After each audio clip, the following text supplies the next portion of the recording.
right, so let's get started then. So once again, welcome everyone. Thank you for being on time. Thank you for attending. This is going to be the fourth in our series of GCSE Sciences revision webinars for 2019. This one is for students of GCSE Separate Sciences Physics, regardless of exam board, and it's going to be on the subject of energy. Now, this topic seems to cause a lot of students a lot of problems, and there is a very good reason for that, as we'll see in a moment. But before we go into that, as always, I'm just going to quickly walk you through what we're going to be going over and the format for this webinar, just in case any of you are not aware of that. So let me just go to... All right, so these are the topics that we're going to be covering, not necessarily in this order, but in fact, roughly, it's going to be roughly in this order because, in fact, those of you who did cast votes for the topics that you'd like me to go through have voted for them, broadly speaking, in this order. So we will be going through the topics in that order. Now that we've completed the first few minutes of the sound check and given time for the approximately 480 students that are joining us today to log in, we can now move into the first 55 minutes where we're going to be going through the actual subject topic teaching. Going through the ideas, the concepts, maybe a few example calculations, the equations, where they come from, how they interrelate with each other. And then we're going to have a 5-minute break, after which you will be able to vote for whether or not you'd like me to continue with the topic teaching or whether you'd like me to review some of the exam questions. Now, speaking of the exam questions, let me bring those up on the screen. If ever you need to get hold of the link for the private resources page, which is only accessible by students who've booked tickets for this event. You simply need to go to the first page of the document that you received. It would be a PDF version of this document, and click on this link here. This will take you to the private resources page for this webinar, and that is where the resources for this webinar will be uploaded, and that will include things like the revision notes, the whiteboard notes, the slides, the interactive video recording of this, as well as the ability to converse with other students and also send me messages and ask me questions and get revision support from me 24/7 all the way up until your final exam. So again, if you do need that link, log into the website first, because you do need to be logged in, and then click this link here on your questions pack, and that will take you there. Now, in terms of the questions, it seems that the question that most of you voted for me to go through is question 1, or at least this is the one that received the most votes, closely followed by, let me check my notes over here, question 3 and question 5. So if you do vote in the second hour for me to be going through exam questions, that will be the order in which we go through those exam questions. That will be followed by another 5-minute break, after which you will also be able to vote whether or not you'd like me to go on for an extra 30 minutes, either on exam questions or topic teaching.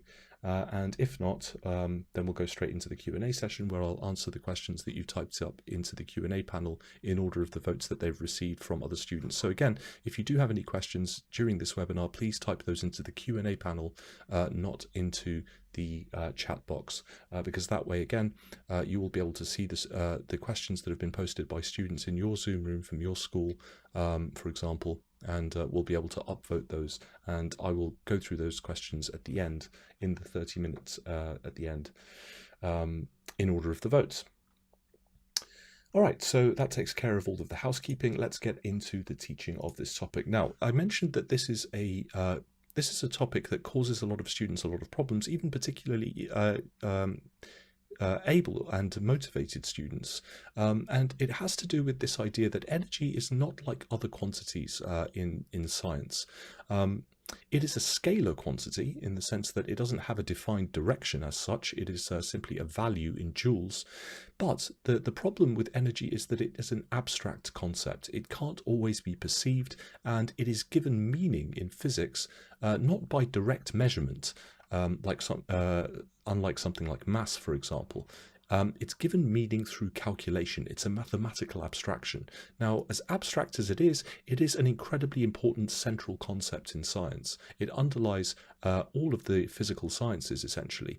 Now, there's also an issue with language. There was a time, and perhaps many of you will have heard this kind of language, when teachers used to use terms like forms of energy. Now, strictly speaking, this is not correct, as we'll see. Energy can exist energy is just energy, but it can be transferred or stored through different phenomena. And another one of these misconceptions, which gives rise to a lot of these problems that students experience with this concept, is that there is a distinction between kinetic energy and potential energy, but those are really the only two forms of energy that can exist.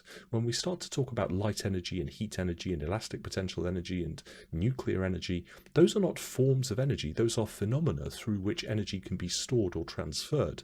But energy is just that abstract quantity.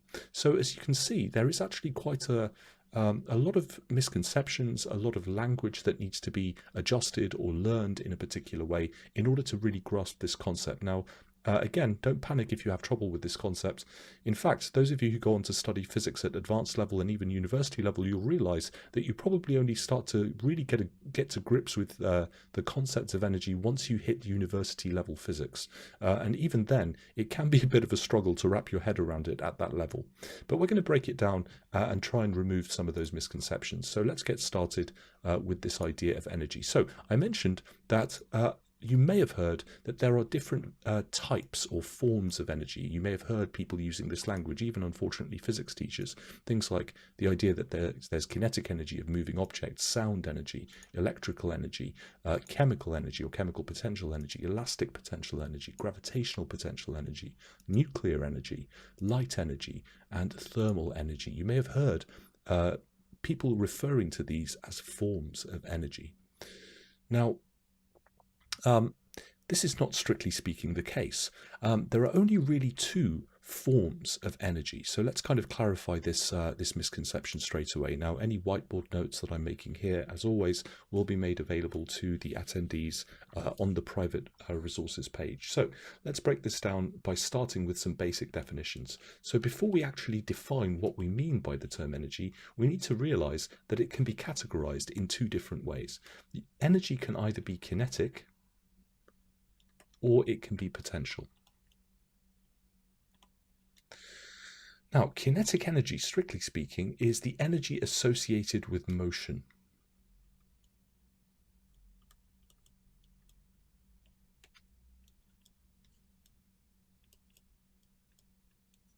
So, motion of any kind implies that there is energy stored in that system. And again, the word system is something that we need to go on to define shortly.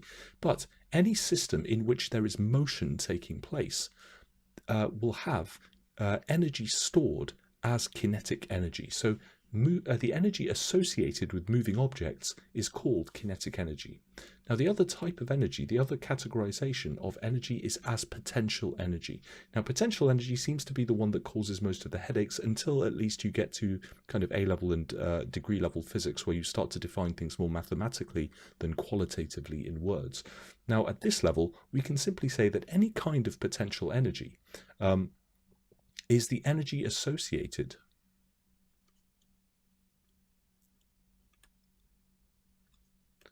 with position and or arrangement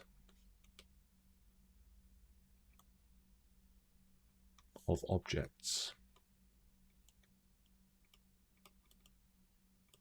in a system. So, kinetic energy is energy associated with motion of objects in a system.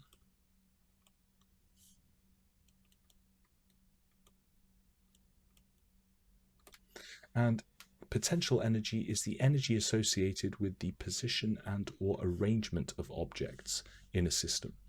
And so it's incorrect to say that potential energy is stored energy, whereas kinetic energy is the energy being transferred in movement. Actually, energy can be stored in a system in either manner. It can either be stored in that system associated with the moving parts of that system, or it can be associated with the positions or the arrangements of objects in a system. Now, there is kind of one thing I would add to the definition of potential energy, just as a kind of slight extension to this idea. It's usually the position and or arrangement of objects in a system in some form of field. Either that, or there's some kind of force field within which those objects are located. So by fields, we're talking about things like gravitational fields, electric fields, magnetic fields, nuclear fields, which is somewhat beyond GCSE, but I'm including this just kind of for completion's sake. So whenever you have action at a distance and you have the objects affected by that field in various positions relative to each other, typically potential energy is stored in that system. Now I'm using the word system rather a lot, so it's worthwhile defining what we mean by the term system. So the term system here, this term is a very general term. It's just an object or collection of objects or group of objects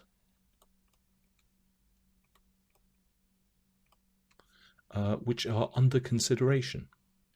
It's just anything that you happen to be thinking about or trying to understand as a physicist. Not considering, consideration. Hard to write while talking on one of these graphics tablets. So whatever you happen to be trying to understand as a physicist, whatever you happen to be measuring and taking variables and values from and plugging into equations, this is what we call mathematical modeling. So when we are answering exam questions, like the one that I showed you, question 1, for example, what we're doing is we're taking a hypothetical or even a real situation, making measurements, and then taking those measurements and putting them into equations so that we can then calculate and then predict certain properties or behaviors of that system. This is what we refer to as mathematical modeling. Now, in this question, the system that we're considering is the bridge with the student on it, this elastic bungee cord, and the fact that this student happens to be in the Earth's gravitational field where there is a weight acting on him or her, and so on. Yeah. So the word system is very general. It just means an object or a group of objects which are under consideration. Now, this is slightly different than saying that there are all of these different forms of energy. So whenever you need to kind of get out of the habit of using this language that there are forms of energy. It's not particularly rigorous or precise language. It's better for you to be thinking about energy as this this abstraction, this quantity which can be stored in any system, in any object or collection of objects, either as motion, associated with motion, or associated with position. Now, as well, if we pause to consider any of these, actually what we'll find is that they are all either forms of potential energy or they are forms of kinetic energy. So the movement of macroscopic objects like cars and tennis balls and human beings, things that on the scale that we're ordinarily familiar with, this is called mechanical energy or mechanical kinetic energy. Whereas you can also have particles like the molecules of a gas or the atoms of a metal or even electrons, which are also in motion. Now, that type of energy is also kinetic energy, but it's a different categorization. So the movement of macro scale objects is associated with mechanical kinetic energy. So that one's easy. It's kinetic energy. But what about sound energy then? Well, sound is not energy per se. What it is a vibration which is transferred as a longitudinal wave through materials. So the question is, what is a wave? Well, a wave is a vibrating phenomenon which transfers energy from the source of the wave to wherever the wave is going. And so the sound is not the energy. The sound is a store of energy which transfers energy in a system. So if the system that we're considering, for example, is my vocal cords, the atmosphere surrounding those vocal cords, and whoever happens to be listening, their ear or this microphone, then what's actually happening is the kinetic energy, the vibrational kinetic energy of my vocal cords is transferring energy of kinetic energy to the sound, to the air molecules which are vibrating backwards and forwards. Now, if the air molecules are vibrating backwards and forwards, then sound energy is actually an example of kinetic energy, because it involves motion. Kinetic energy is the energy associated with motion. And so it's more correct to talk about the kinetic energy of molecules, which is associated with sound. Let's look at electrical energy then. Well, surely electrical energy, you might be thinking, is energy transferred through the conductors of an electrical circuit by a flow of electrons. It is, but it's not a type of energy. Electrical current, as we saw in the previous physics webinar on electricity on Monday this week, an electric current is defined as a flow, an average flow of charge in a particular direction. Now, in an electrical circuit, that charge is carried by the electrons, and the electrons move through the circuit. And so right there, we can see that electrical energy, so-called electrical energy, is not a form of energy. It's a phenomenon which transfers energy, in this case, as kinetic energy. So once again, we see that both sound energy and electrical energy are both forms of kinetic energy. Let's look at chemical energy. Well, chemical energy is the energy stored in substances due to the forces of attraction between the particles in those substances and the motions of those particles and what goes on with those bonds. So it's energy of the positions, it's energy associated with the positions of atoms and ions in substances, and that stores energy in things like food or fuels. So right there, we can see that chemical energy, or chemical potential energy as it's sometimes called, is not actually a form of energy. It is a means by which potential energy is stored within materials in the positions and arrangements of atoms in the molecules of those materials. So what about thermal energy then? Well, thermal energy is the energy of the motion of the particles of an object. When an object is hotter or at a higher temperature, it has a greater internal energy, and we'll talk about this a little bit later on, but that energy is stored in the motions of the particles of that object. The hotter the object, the faster the particles are moving on average. So once again, we see that thermal energy is not actually a form of energy. It is actually a phenomenon which stores kinetic energy, this time on the microscopic scale in the form of the motions of the particles of an object. What about light energy then? Well, light energy is not a form of energy. Light is not a form of energy. Light is an electromagnetic wave. It's a vibration of electric and magnetic fields which vibrates through space. Now, like any wave, as I said before, it's a vibrating phenomenon which moves through space, and the vibration transfers energy. In this case, if it's moving, then it must be, again, a form of kinetic energy. So, light energy and also the energy of other electromagnetic waves is in fact a form of kinetic energy. It is a phenomenon which transfers or stores energy.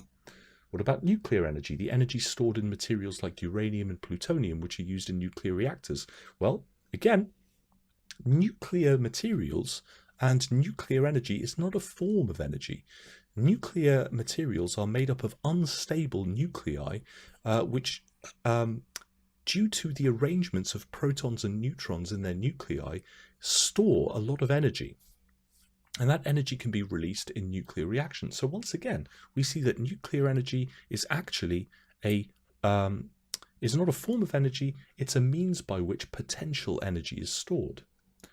What about gravitational potential? Well, this one's slightly more obvious. As I said before, if you have a person standing high above the ground, they are in a gravitational field, and so the energy stored in that system is stored because of the position of the person relative to the surface of the Earth, and the fact that both of those the person and the surface of the Earth are present in the context of a gravitational field.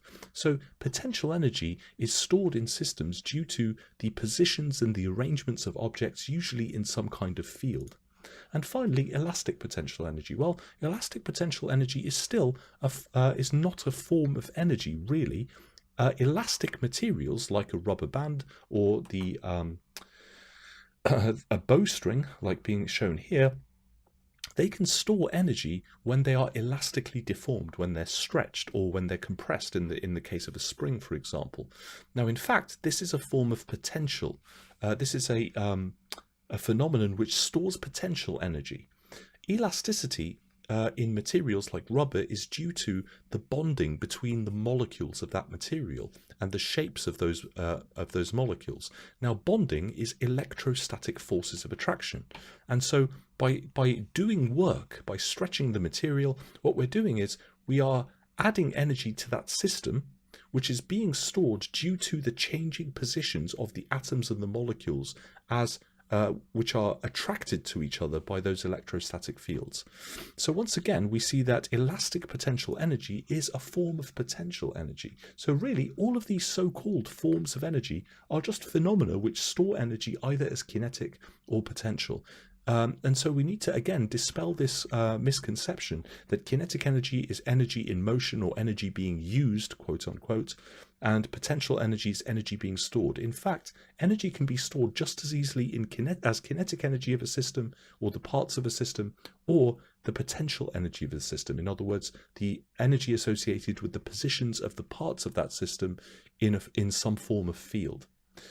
So, again, a little bit of language that you need to kind of wrap your head around, but it is nonetheless very important. Now, speaking of systems, energy is one of these quantities, like charge, that can be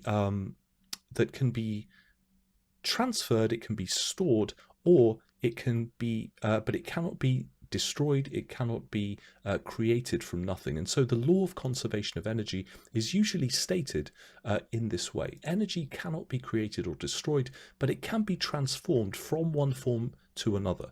Now, this is actually a nice, simple, clear way of stating the law of conservation of energy, but this is a qualitative statement. As physicists, we need to quantify these statements.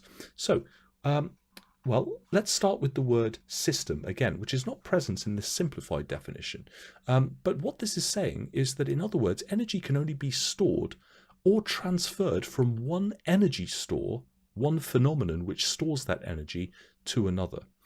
So a lot of you are asking questions, something of the in the Q&A box, something of the nature of how can kinetic energy be stored? So I see that already there's a bit of cognitive dissonance there.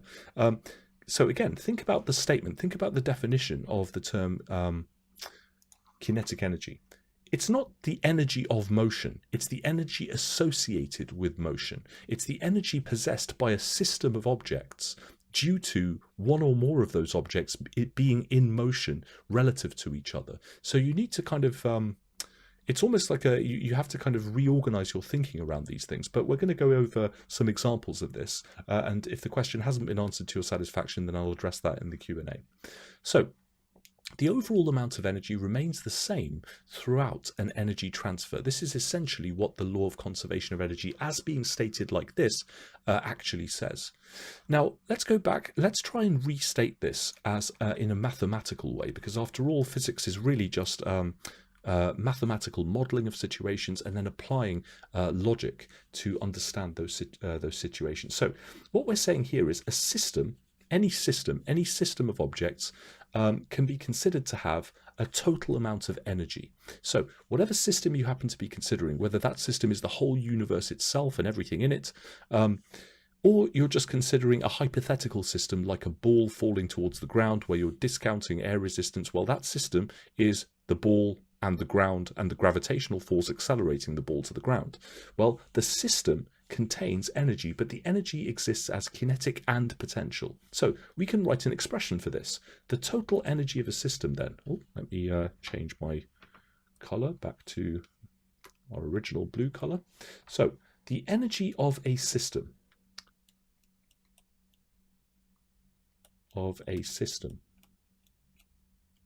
at any point in time, because energy, the energy of a system could change if energy is taken out of the system or energy is added to the system. So the energy of a system at any point in time, in total, can only be the total kinetic energy of the system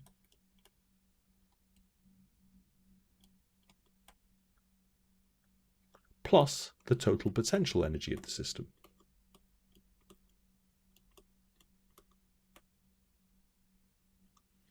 So this is basically just a restatement of this, because if energy is conserved and you don't have energy disappearing and you don't have energy appearing out of nothing, then the energy of a system at any point in time is the sum of all of the kinetic energy of the system, and that includes all of the different phenomena which store energy associated with motion. So the movement of molecules within the objects of the system, the macroscopic movements of those objects themselves relative to each other, all of that stores kinetic energy. Any electrical currents flowing in that system, again, is a store of kinetic energy, and so on. So the total kinetic energy of all of the kinetic energies, all of the phenomena which store kinetic energy in that system, is the total kinetic energy. But then we add that to all of the energy of that system stored associated with the positions and arrangements of things due to their positions and arrangements in, for example, gravitational fields, electric fields, magnetic fields, nuclear fields, whatever kind of fields exist within that system. This is the sum of all energy in that system. So let's write an expression for this. So energy of the system, total energy of the system, is equal to the total kinetic energy, which we can call K, plus the total potential energy, which we usually use the symbol U for this. So this is our first expression here, but systems do change. So let's take a look at a simulation here just to illustrate this principle. Where is this? Where's it gone? Oh, did I close the... I must have closed the... There we go. All right. So let me go to our friends at PHET. And again, I thoroughly recommend this website. There's some fantastic simulations in here that you can play with that will illustrate a lot of interesting phenomena for you. So let's have a look at this one, which is one of my favorites. Energy skate park. All right.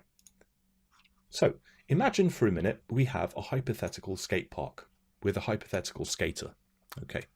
So now let's measure the total energy of this system. So the system includes the skater, the skateboard, and that includes all of the individual parts of the system, the wheels, the bearings of the skateboard.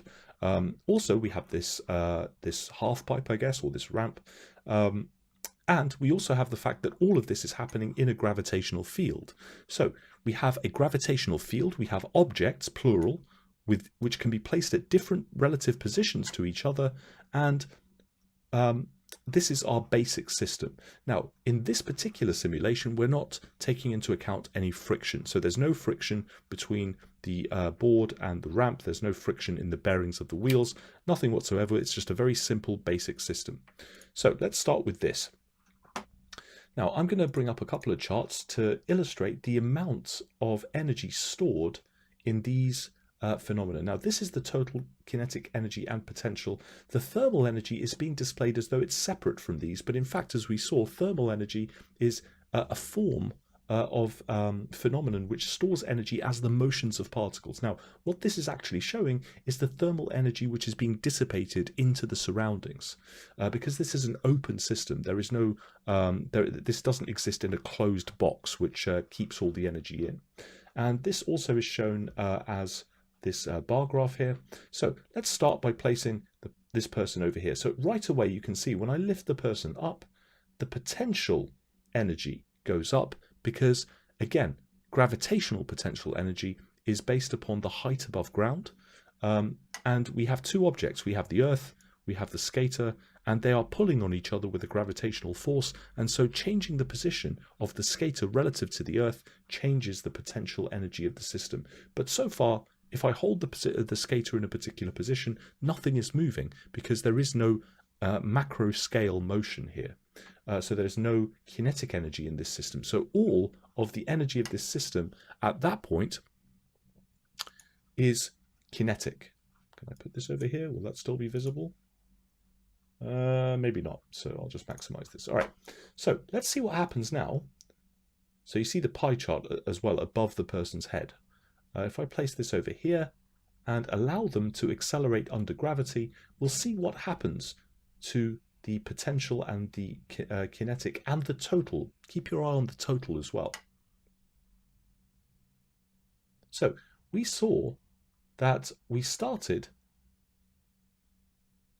at this position. We start with only potential. That's equal to the total because there's no kinetic. But then as the energy gets transferred from the potential energy store to the kinetic energy store, that is being done by gravity, by the weight of this person doing work, transferring energy from the potential energy store to the kinetic energy store. But the total energy of the system remains the same.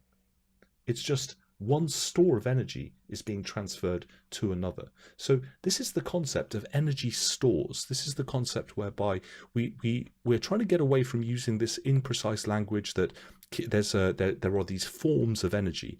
Well, no, there are phenomena which store energy, and energy can be transferred between those different phenomena. So let's have a look at a different situation now.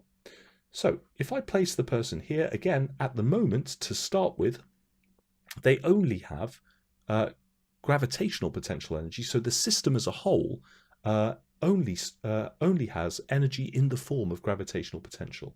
But then when I release this person, watch what happens.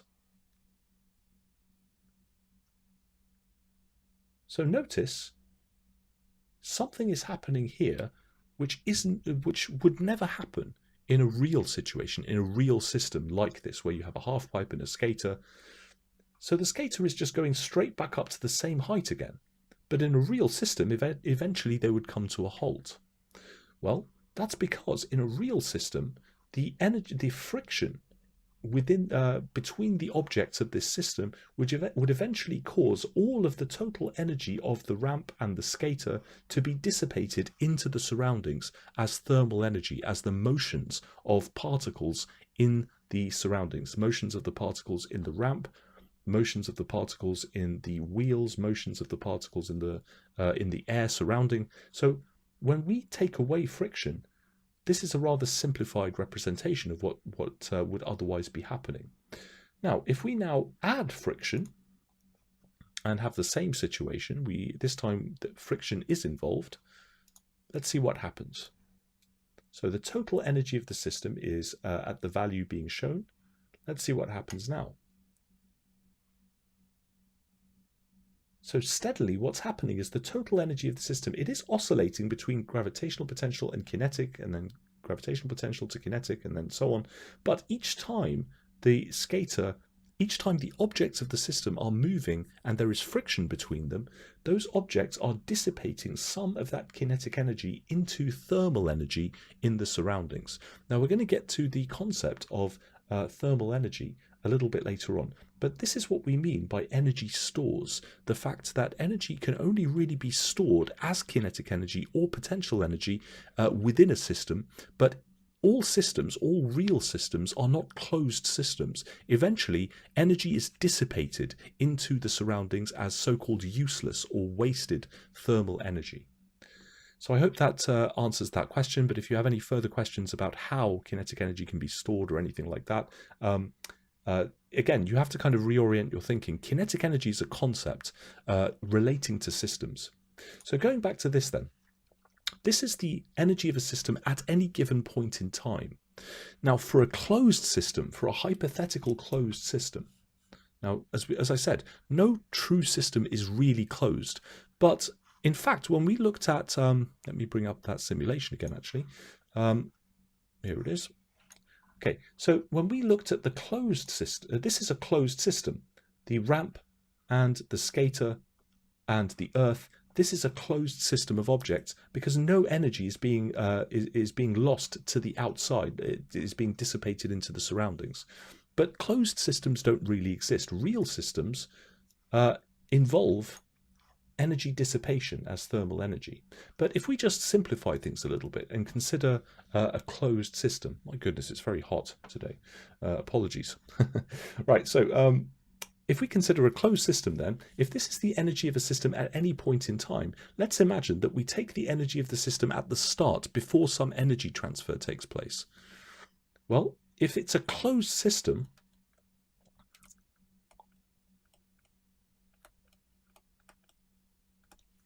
energy at the start at one point in time must be equal to the energy at the end of some change. Because if it's a closed system and no energy goes into the system, no energy comes out of the system, then the total amount of energy must be conserved, because energy cannot be created or destroyed. It can only be transferred about between the objects of that closed system, from kinetic to potential, from potential to kinetic, as we saw in that simulation here. So if you don't have friction, all that you can do is transfer from kinetic energy store of the system to the potential energy store of the system, back to kinetic, back to potential, and that's all you can do. But the total amount of energy remains the same. But if you are able, so this is basically a very clear statement of the law of conservation of energy, but this doesn't really relate to real systems. So we need to kind of elaborate on this a little bit, and this is where the term work comes in. Now, the term work, another problem that a lot of people have with energy is that, okay, we can categorize energy as kinetic or potential. We can kind of visualize it being transferred from one store of kinetic energy to another, or from one store of potential energy to another, or from a kinetic energy store to a potential energy store, or vice versa. But what actually is energy? Well, the problem that most people have is that energy is usually defined something like energy is the capacity to do work. And then if you're reasonably awake, you might ask, okay, fine, well, what is work then to a physicist? Well, work usually, again, at this level, at GCSE level, is usually defined as the transfer of energy. So it's almost not helpful, because you're defining work in terms of energy, and you're defining energy in terms of work. So it's this kind of couple of circular definitions that for most students don't really do very much for their understanding. Well, we can elaborate on this, because this is for a closed system. For a closed system undergoing some kind of change, the total energy of the system at the start, the potential plus the kinetic energy at the start, must be the total kinetic plus potential at the end. The amount of kinetic and the amount of potential may have changed, but if one of them goes up, the other one must come down in order for this statement to be true. But for real systems,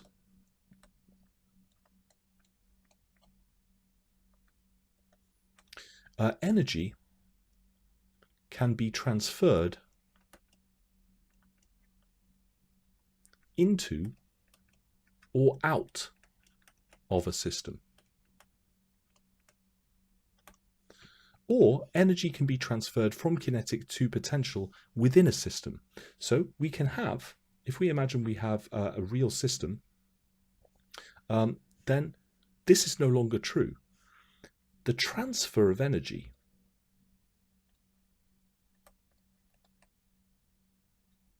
is defined as work. So now we can write a new equation for a real system. So for real systems, we can elaborate on this equation. The energy of the system at the end of some change is going to be equal to, actually, let me rewrite that a little bit less clunkily. Energy of the system at the end, after some change takes place, is going to be equal to the energy of the system at the start, the total energy of the system at the start, plus any work done on the system or by the system, any external work. So, let's go back to our simulation here.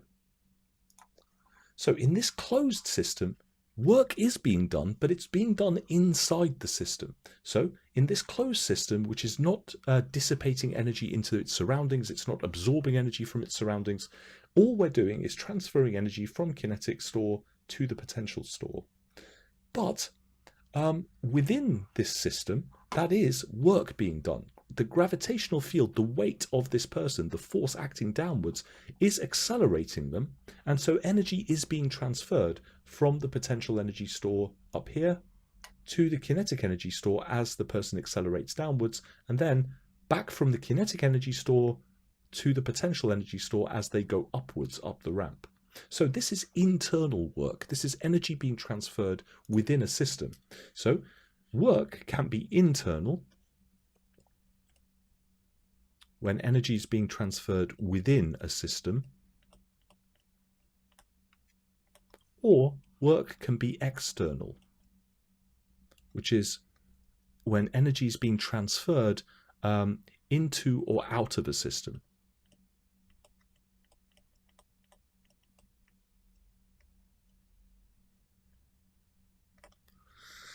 So now that we've defined work, let's call W external work, because we're talking about a real open system where energy can enter and energy can leave. So W here is external work. So if we go to the other simulation now, which is a more accurate representation of a real system, then if the system that we're considering, the ramp, the skater, the earth, and the gravitational field, is what we start with, then the surroundings, the air molecules and so on,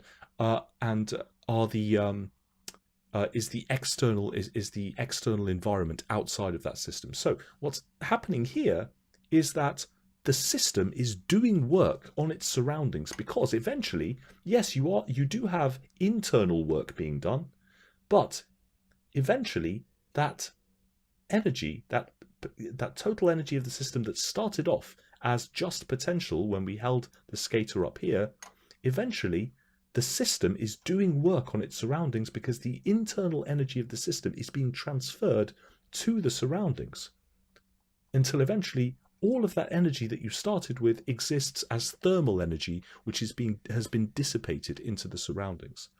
So this equation here is more accurate. So work is external work being done on the system is when you either add energy into a system, in which case this would be positive because the energy that you end up with would be higher than the energy you started with, but external work would be negative if you're taking energy out of a system. So this is another distinction here. So external work, this is either positive when energy is entering the system,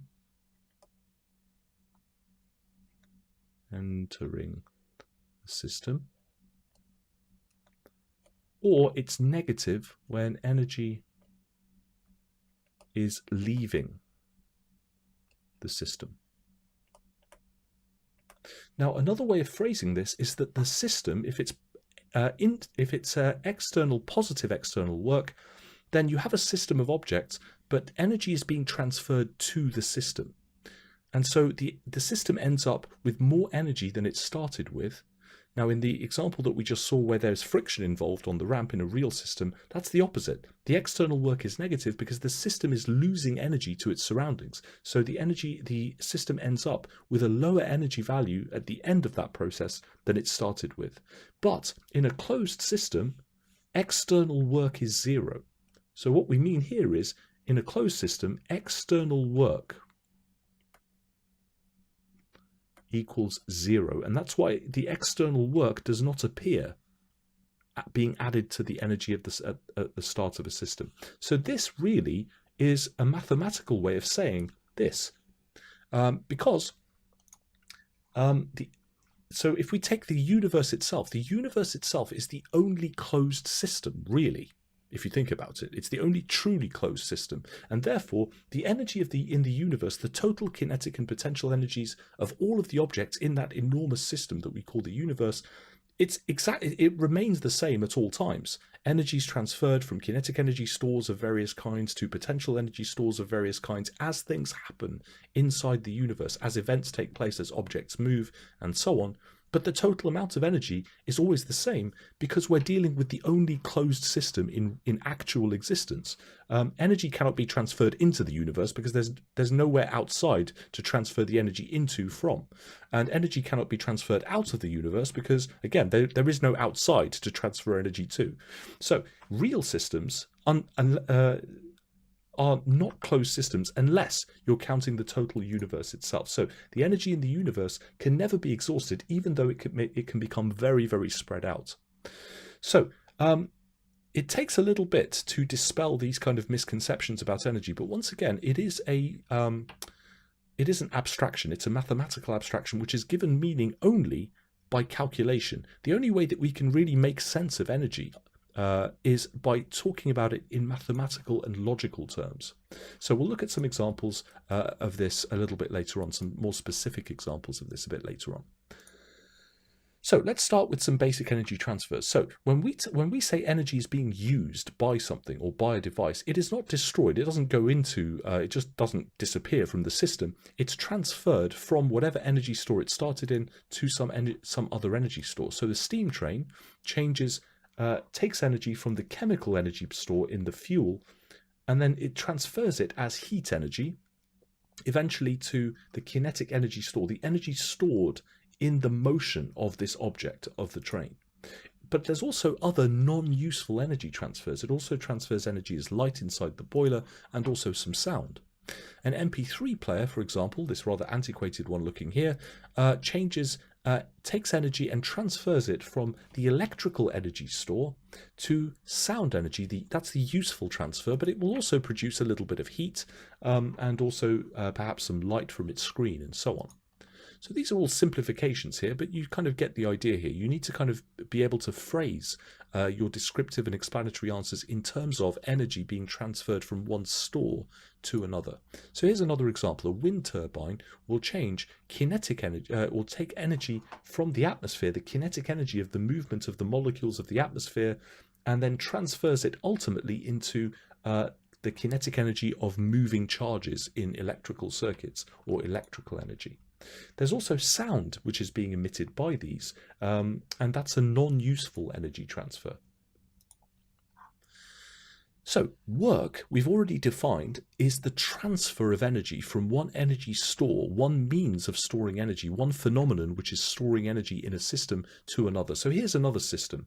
We have a human being which is pulling upwards on this mass. Now this mass has a weight pulling downwards on it, and so the system that we're considering, if we choose to simplify it, is the mass, the human being, the muscles of the human being contracting and pulling upwards, so we have a force acting upwards, we have the gravitational field pulling downwards on the mass, and so that the system also includes the Earth itself, which generates that gravitational field.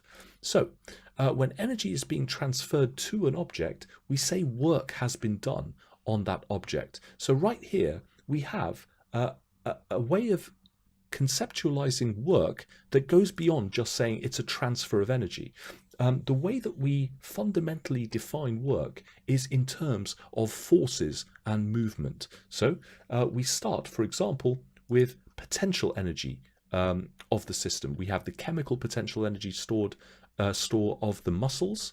We have the gravitational potential energy store, and so on. But then, by the contraction of the muscles, by releasing energy from the chemical potential energy store and transferring it into kinetic energy, that kinetic energy then transfers more gravitational potential to the weight that's being held as it's lifted upwards. So a person training on weights can only do this if she has energy in her muscles. So this type of weight training, again to simplify, transfers energy from the chemical potential energy store to the mechanical kinetic energy store as it moves upwards. Finally, that mechanical kinetic energy store transfers energy to gravitational potential. But again, this whole process is not happening in a closed system. First of all, skeletal muscle is only about 25% efficient, even if you're a trained athlete. And so this means about 75% of the energy that started in the chemical potential energy store eventually winds up in the atmosphere, in the environment, and radiated away from the body of the athlete as heat energy. So the amount of work done needs to be defined in a rather more useful way than simply saying that work done is the energy transferred either on or by a system. So let's take a look at the previous example. In the previous example, we had an open system of the athlete pulling the weight upwards and downwards, and a lot of the energy ultimately ending up being transferred to the environment. There is internal work being done by that athlete in that system. For example, that athlete is transferring energy from chemical potential to kinetic, all the way up to gravitational potential. But in doing so, the athlete, the body of the athlete, is also transferring thermal energy to the environment. So that system is doing work on its environment. The external work being done by that system of the athlete and the weight and the earth is ultimately just the atmosphere and, you know, the objects in their immediate surroundings. So we need a rather more simplistic and useful way of defining work, and there is one. Work is always done when forces move objects. It's really that simple. So whether you're talking about gravitational forces, electric forces, magnetic forces, nuclear forces, whenever a force moves an object, then work has been done. So work is defined as the transfer of energy, but it's also defined in terms of the force multiplied by the displacement. Now, the displacement means the distance moved by an object in the same line as that force due to that force acting on that object. So we would say that the force has done work on that object. So here is our equation. Work done is force in newtons times the displacement in meters. Now we're going to come back to a lot of these equations in the later webinars of this topic. The energy topic, unfortunately, is, I would say, it's problematic for the reasons that I've already talked about, but it's also problematic because most of the equations that we're going to be covering in this webinar and in this topic are found elsewhere in your GCSE Physics specification, and you go into them in a lot more depth in those sections. So for example, this equation is found also in the forces and motion section of your GCSE spec. So energy and work are both measured in joules because work is the transfer of energy and energy is the capacity or the ability to do work. So they're both measured in the same units, joules. So we can define 1 joule as the energy transferred, the work done, when a force of 1 Newton moves an object a distance of 1 meter in the direction of the force. So right there, we have another example, like I said to you in the previous webinar in physics, of if you know the equation and you know the units, you can define any of these terms, or you can define any of the units by simply making whichever term you want to define the subject of the equation and then literally translating the equation and what it says into English. So in this equation, we don't say distance, we say displacement, which means the distance the object moves in the direction of the force. So displacement is a vector quantity, force is a vector quantity, work done or energy transferred is a scalar quantity. So again, if you need help with rearranging these equations, you can use one of these formula triangles. Work done is equal to the force times displacement. Displacement is equal to the work done divided by the force, and the force is equal to the work done divided by the displacement. Now, this formula triangle uses the symbol D for displacement. Properly, you'll the notation lowercase s is usually used for displacement, but that's a fine point here. So you can rearrange the equation to give these 2 other equations. So here's a question for you. A lawnmower is pushed 100 meters with a force of 30 newtons. How much work is being done? So have a crack at this question. Great. Okay, so most of you managed to get that right. Glad to hear it. So work is equal to force done times displacement. 30 times 100, 3,000 joules. Very good. So you can also give it as 3 kilojoules if you need to. So here's another question for you. So if a person does 6 kilojoules of work to push a car 20 meters, how much force does he use to move the car? So force is what we're trying to calculate here. Give you a few seconds to answer this question and then we'll move on a little bit further here. So here's how you do it. Force is equal to work divided by displacement. So if this was the equation we started with, to make force the subject, we divide both sides by displacement and we get this. Work done divided by displacement. So we substitute our values. However, you must convert these values into standard units before substituting them into an equation. Now joules is the standard unit, but it's not 6 something joules, it's 6,000 joules. Kilo means 1,000, 6,000 divided by 20, which is of course 300 newtons. Well done. The work done can be affected by both the force and the displacement. So a force of 12 newtons moving an object through a displacement of 24 meters gives us a work done of 288 joules. But a force of 18 newtons moving an object through a distance of 16 meters gives us the same value of work done, as does the force of 9 newtons moving an object through a distance of 32 meters. So just be aware of what we mean by the term work here. So work done is equal to force times distance moved. So right there, we've got a very important equation here. Now, we've already said that work is done when forces move objects. Well, motion implies kinetic energy. So the general equation for kinetic energy, whether you're talking about mechanical kinetic energy of a macroscopic object, or you're talking about the kinetic energy of a particular particle, one single particle, the general equation is always the same. Excuse me. So I'm not going to write the equation on the board yet. I'm going to pause for a second here and ask you to solve this rather more tricky question. A sports car with a mass of 1,500 kilograms is traveling at a speed of 70 kilometers per hour. What is its kinetic energy? So kinetic energy, K, is equal to half times the mass of the object times the speed of the object squared. Now I'm using the term speed here because we're calculating a scalar quantity. So speed is all we need. We don't need velocity. It's just the speed squared. So in order to use this equation, you need to substitute values into it in standard units. So we've got the mass in standard units, 1,500 kilograms, but we're being given the rather annoying 70 kilometers per hour. This is not a standard unit of speed. The standard unit of speed is meters per second, and so we need to convert this into meters per second. So let me bring up a calculator on screen so I can show you how this is done. So first things first, 70 kilometers, we need to convert this from kilometers per hour into meters per second. So let's start by converting the kilometers into meters. So kilo is the prefix that we put in front of a unit when there are 1,000 of that unit. So 70 kilometers means 70,000 meters. Now, this is per hour, but the standard units of time are seconds. We're aiming to go from kilometers per hour to meters per second. Now we've done the meters part. We need to convert from hours into seconds. So there are 60 minutes in every hour. And for every one of those minutes, there are 60 seconds. So what we need to do is divide this 70,000 by 60 times 60 seconds, which is 3,600. So we divide this by 3,600, 19.4. So the speed of this car is 19.4 meters per second in standard units.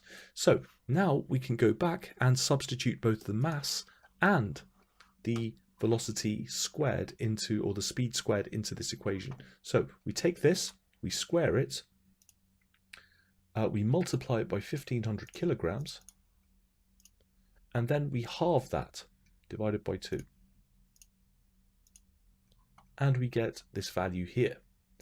So 70 kilometers per hour is approximately 19.44 meters per second.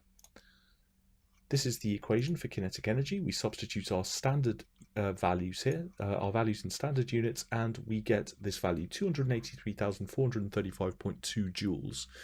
Or we can convert that into kilojoules by dividing by 1,000 in our final answer, but only do that in exams if you're specifically asked for that. Now, if we wanted to give this to two significant figures, we could, if an exam question asked you to give this to two significant figures, we would do so, but we're just doing so here just for convenience. So if we're considering something which transfers energy from gravitational potential to kinetic, and if we're not taking into account friction, so we're not taking into account friction here, then we need a way of being able to calculate the transfer of energy from kinetic to gravitational. Well, gravitational potential energy is the energy of the position of an object, the energy associated with the position, it is potential energy, of an object in a gravitational field, because in a gravitational field, an object has a force acting on it, and that force can do work on the object. So again, let's consider this in terms of what we've already said. So we have a system in which an object is in a gravitational field. So we have an object at a certain height above ground, and this object, just draw an arrow indicating a force. This object is experiencing, so let me draw that again, a force which pulls it towards the ground. So this force is due to the position of the object in the gravitational field. and the force can do work by moving the object, and therefore the force can transfer energy to the object. So the object starts with a certain amount of gravitational potential energy, but then that force can then do work by transferring gravitational potential energy that it starts with to kinetic energy. Again, we're not taking into account air resistance here, but because forces can do work, and because any object in a field will experience a force, then these different kinds of fields can all do work. And so a gravitational field can do work on objects with mass by accelerating those masses towards other masses, and therefore the positions of objects in gravitational fields can store energy in that regard. In an electric field, objects can be made to attract or repel each other depending on their relative charges, and therefore the positions of those objects in those fields dictates the forces on them, which in turn dictates how those objects can move. And so the positions of, let's say, two positive charges next to each other in an electric field means that there's energy stored in that system, because the electric field, the force due to those the electric field between those positive charges can do work by moving them. Magnetic field, if you have two magnets at a north pole and a south pole and near each other, then that field causes forces to act on those two separate objects, which would attract them to each other. And so if they're allowed to do so, those forces will cause motion, and therefore the force can do work. So because fields can do work, the position of and the arrangement of objects in systems within those fields can also store energy as potential. So if the energy of the system at the start, before it falls, before it's allowed to fall, so let's say somebody's holding this up, the energy of this object at the start is just gravitational potential, U sub g. The energy of the system at the end is all, just as it hits the ground, again we're simplifying a little bit here, just as it hits the ground, it's all kinetic because the object is no longer above the ground. So this is just K. Now again, gravitational potential, U sub g, is equal to mgh, the mass times the gravitational field strength, which is G is 9.8 newtons per kilogram.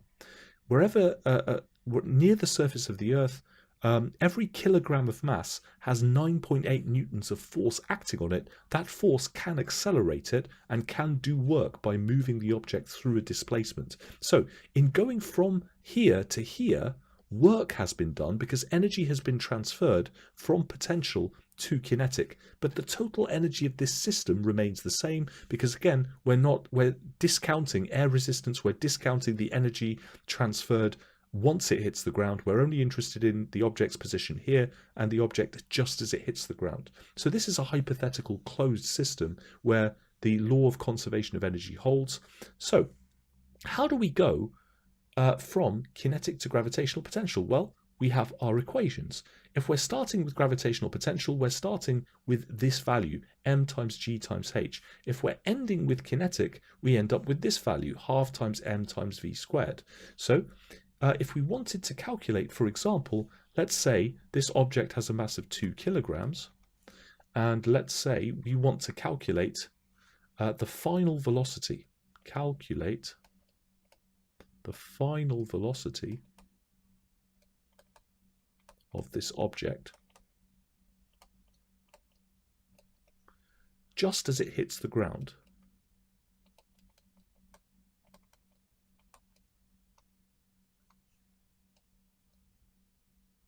If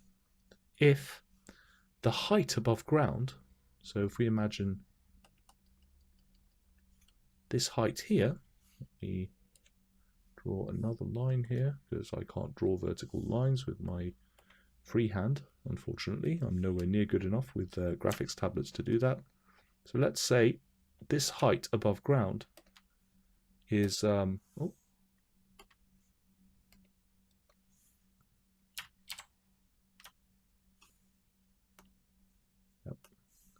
So let's say this height above ground is, I don't know, should we just say 25 meters? So let's say this is 25 meters. So what would be the final velocity? Well, we can do this mathematically by making use of the principles that we've just talked about. There is no external work being done on the surroundings because there's no air resistance. The object is not losing any of its kinetic energy into the surroundings, so there's no negative external work being done on the surroundings. The system is not losing energy to its surroundings, and there's no energy being added to the system. Nobody is forcing this ball down. Nobody's pushing this ball towards the ground. It's just accelerating under this force of gravity. So external work is zero, so we can get rid of this. So we can say energy at the system at the end is all kinetic, because the energy of the system at the start is all potential, and as it hits the ground, the height above ground is zero, and so if the energy of the system at the start is equal to ug plus k, but it's not moving, then k is zero, so it's just u sub g. If the energy of the system at the end is u sub g plus k, potential plus kinetic, but it's at height zero above ground at this point, then h is zero, so this is zero. This is why we can say u sub g is equal to the k at the end. So we can now write an expression. This value of the gravitational potential energy of the system at the start, before it's dropped, is equal to the final kinetic energy. So we can, if this is equal to this, then half mv squared is equal to mgh at the start. So we can write this, mgh is equal to half mv squared.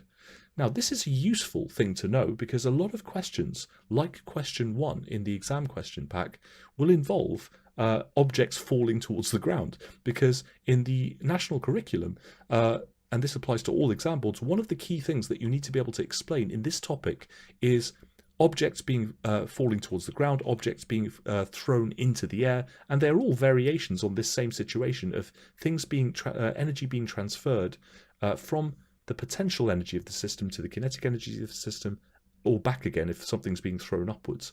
And usually you're not counting air resistance, and so external work is zero, and so this is the equation that you're using. So if we can write this right away, we can see that mass cancels. So we're left with this. Half mv squared is equal to g times h. gh equals to half v squared. So we can now rearrange, because we're trying to find the final velocity. So if we're multiplying by half on this side, if we want v squared on its own, we divide both sides by a half, which is the same as multiplying both sides by 2. So this becomes 2gh equals v squared. So v squared must be equal to the square root of this, 2gh. So now we can substitute, or rather v is equal to gh. So now we can substitute our values, which are all already in standard units, into this expression. So v, the final speed as it hits the ground, is going to be 2, the square root of 2 times 9.8 times the height above ground, which is 25, which is equal to, let's bring our little on-screen calculator here.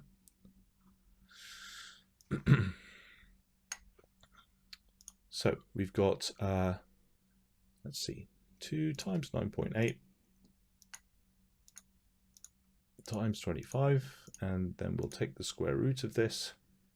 Where's my square root button? There it is. So 22.135943, whatever.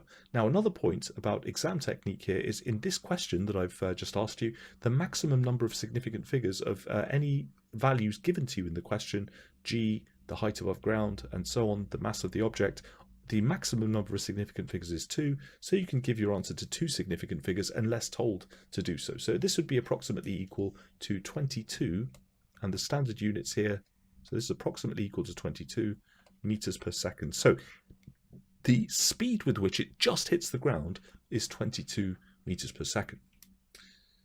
Okay guys, so we're going to be looking at some more examples of calculations, but I really just wanted to dispel these kind of these misconceptions that people have about forms of energy, quote unquote, and you know, the idea that energy is stored only as potential. It's really not correct. You need to take a kind of almost like a God's eye view of a system that you're considering, because you need to consider, where is energy where is the energy in that system? What is the energy associated within that collection of objects that we're considering? Is it associated with things that are moving? Is it associated with things that are in some kind of position in a field that can pull and do work on it? So all energy either is stored as the kinetic energies of the components of a system or the positions or arrangements of the components of those systems. And so this is where the idea of kinetic and potential energy stores comes from. Okay, everyone, it looks like we have come to the end of the first hour or so, so I will break for 5 minutes here, give you guys a chance to have a bit of a breather. All right, so let's bring the exam questions up here, and we'll have a crack at those. So once again, most of you in the voting prior to this webinar, after receiving your exam questions pack, have voted for me to go through question 1 first. That was the one that most of you found most challenging, followed by question 3, followed by question 5. So we'll go through them in that order, and if we get time, we'll go through the other ones as well. So question 1. The figure below shows a student before and after a bungee jump. The bungee cord has an unstretched length of 20 meters. Here's the situation before, here's the situation after. Now again, I keep reiterating this, but it is a very, very important point of exam technique in physics and also in your other sciences as well. Take the time before you immediately launch into looking at what the question has to say or what it's asking you to do. Have a look at the system that you're considering. Have a look at the stem of the question, the part of the question where the situation is being described, the values that you're being given are being given to you, and take the time to really examine that and think about which equations spring to mind, because I'm trying to get you guys to have a very systematic and methodical approach to solving exam questions. So, use my red marker pen here. So in the stem of the question, we have a system under consideration, and notice it's a before and after situation. Energy of the system at the start, energy of the system at the end. Now, here we are not considering air resistance as the person falls to the ground. This system is not doing work on its surroundings by transferring some of that energy to the surrounding air molecules as the person falls. We're not transferring energy from the system as sound caused by the boing kind of thing happening in the bungee cord. None of that. This is a simplified hypothetical situation where the energy of the system at the start must be equal to the total energy of the system at the end.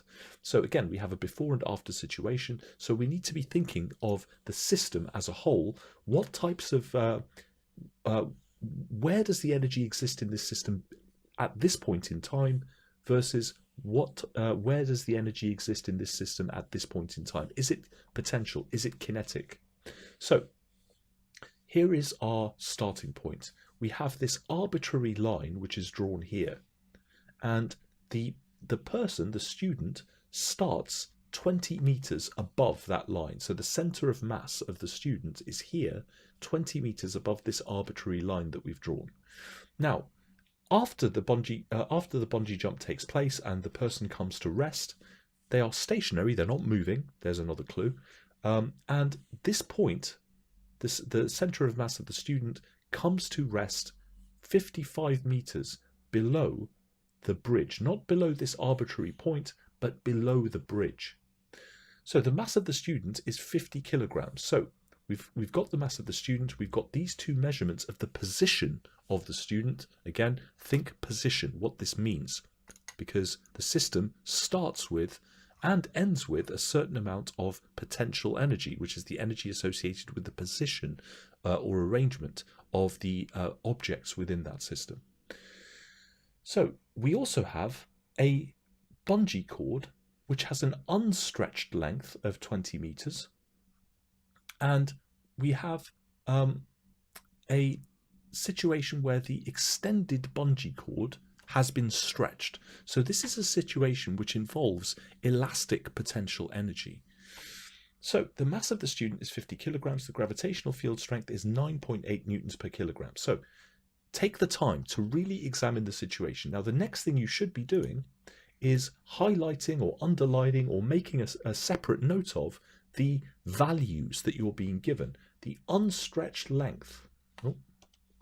The unstretched length of the bungee cord is 20 meters.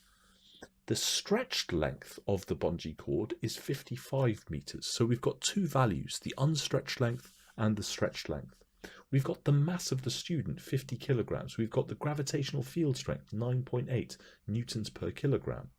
So now that we've really had a think about the values that we've been given, the next thing you should be doing before even examining what the question has to ask is, which equations do you know of which contain those values and are relevant to this situation? Well, first of all, we know that we're dealing with a system where we're not losing energy to the surroundings, we're not taking in energy from the surroundings, and so the energy of the system at the start, the total energy of the system at the start, is equal to the total energy of the system at the end of this process, before and after. But the energy of the system at the start, nothing is moving.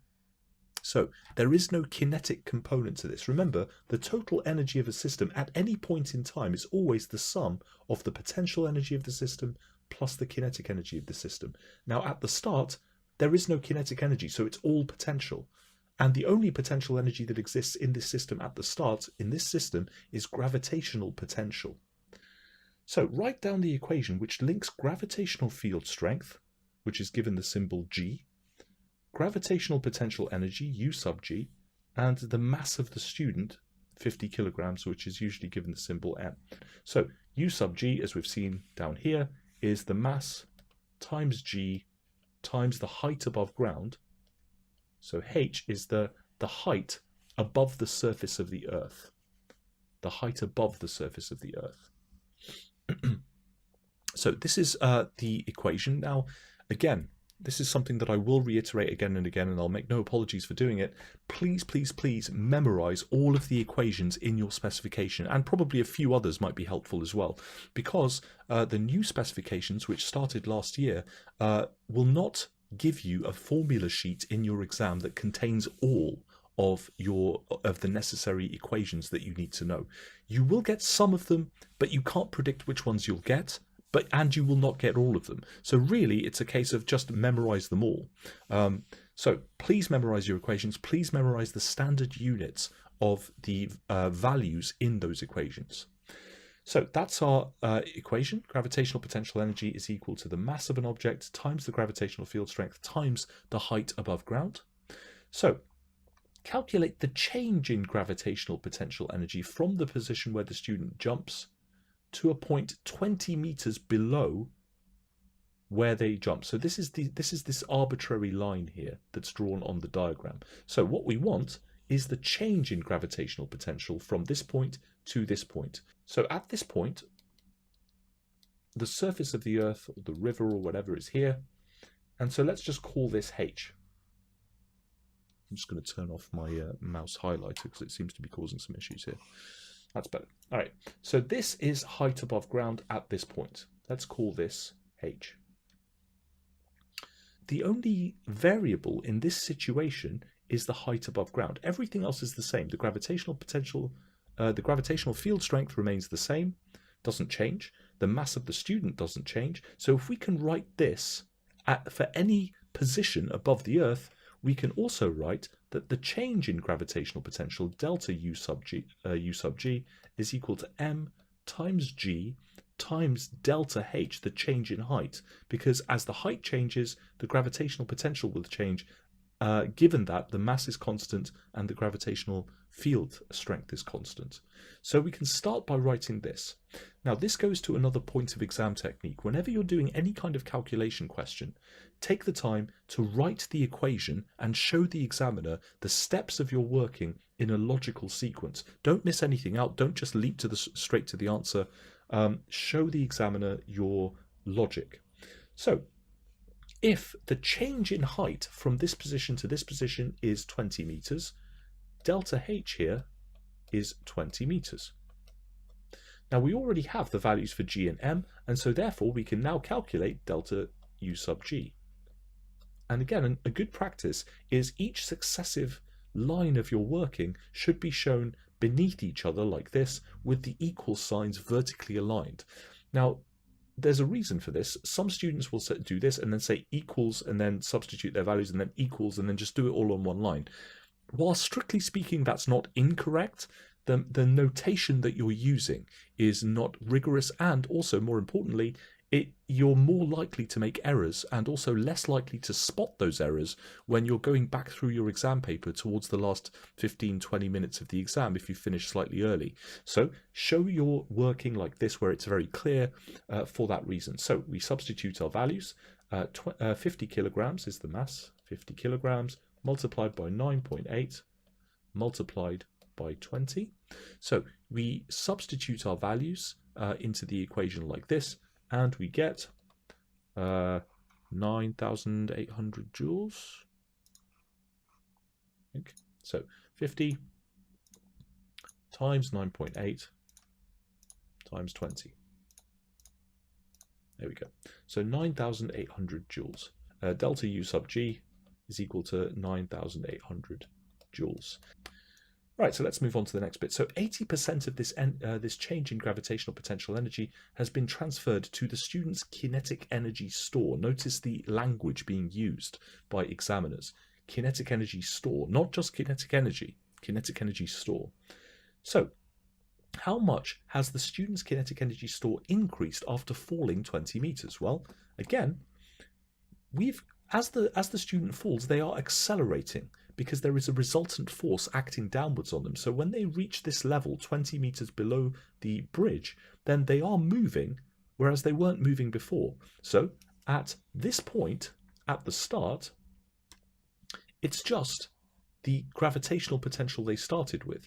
At this point, they have fallen through this distance, they've accelerated through this distance, so they are moving at this point. So at this point here, their energy, the total energy of the system, is some gravitational potential, but also some kinetic. Now what they're saying is the gravitational potential energy they started with, 85% of it has been converted, or 80% rather, has been converted into kinetic energy. How much has the student's kinetic energy store increased after falling 20 meters? Well, so what we do is we take 80% of the change in gravitational potential, and that will give us a value of 7,840 joules of kinetic energy. So this goes back to this idea of thinking about things in terms of energy stores, and thinking about if there's no loss of energy to the surroundings in the form of heat or friction or air resistance or sound or anything like that, then if you're starting with gravitational potential, it's being converted into kinetic, or from kinetic to gravitational potential. So calculate the speed of the student after falling 20 meters. Give your answer to two significant figures. Well, we have the kinetic energy gained.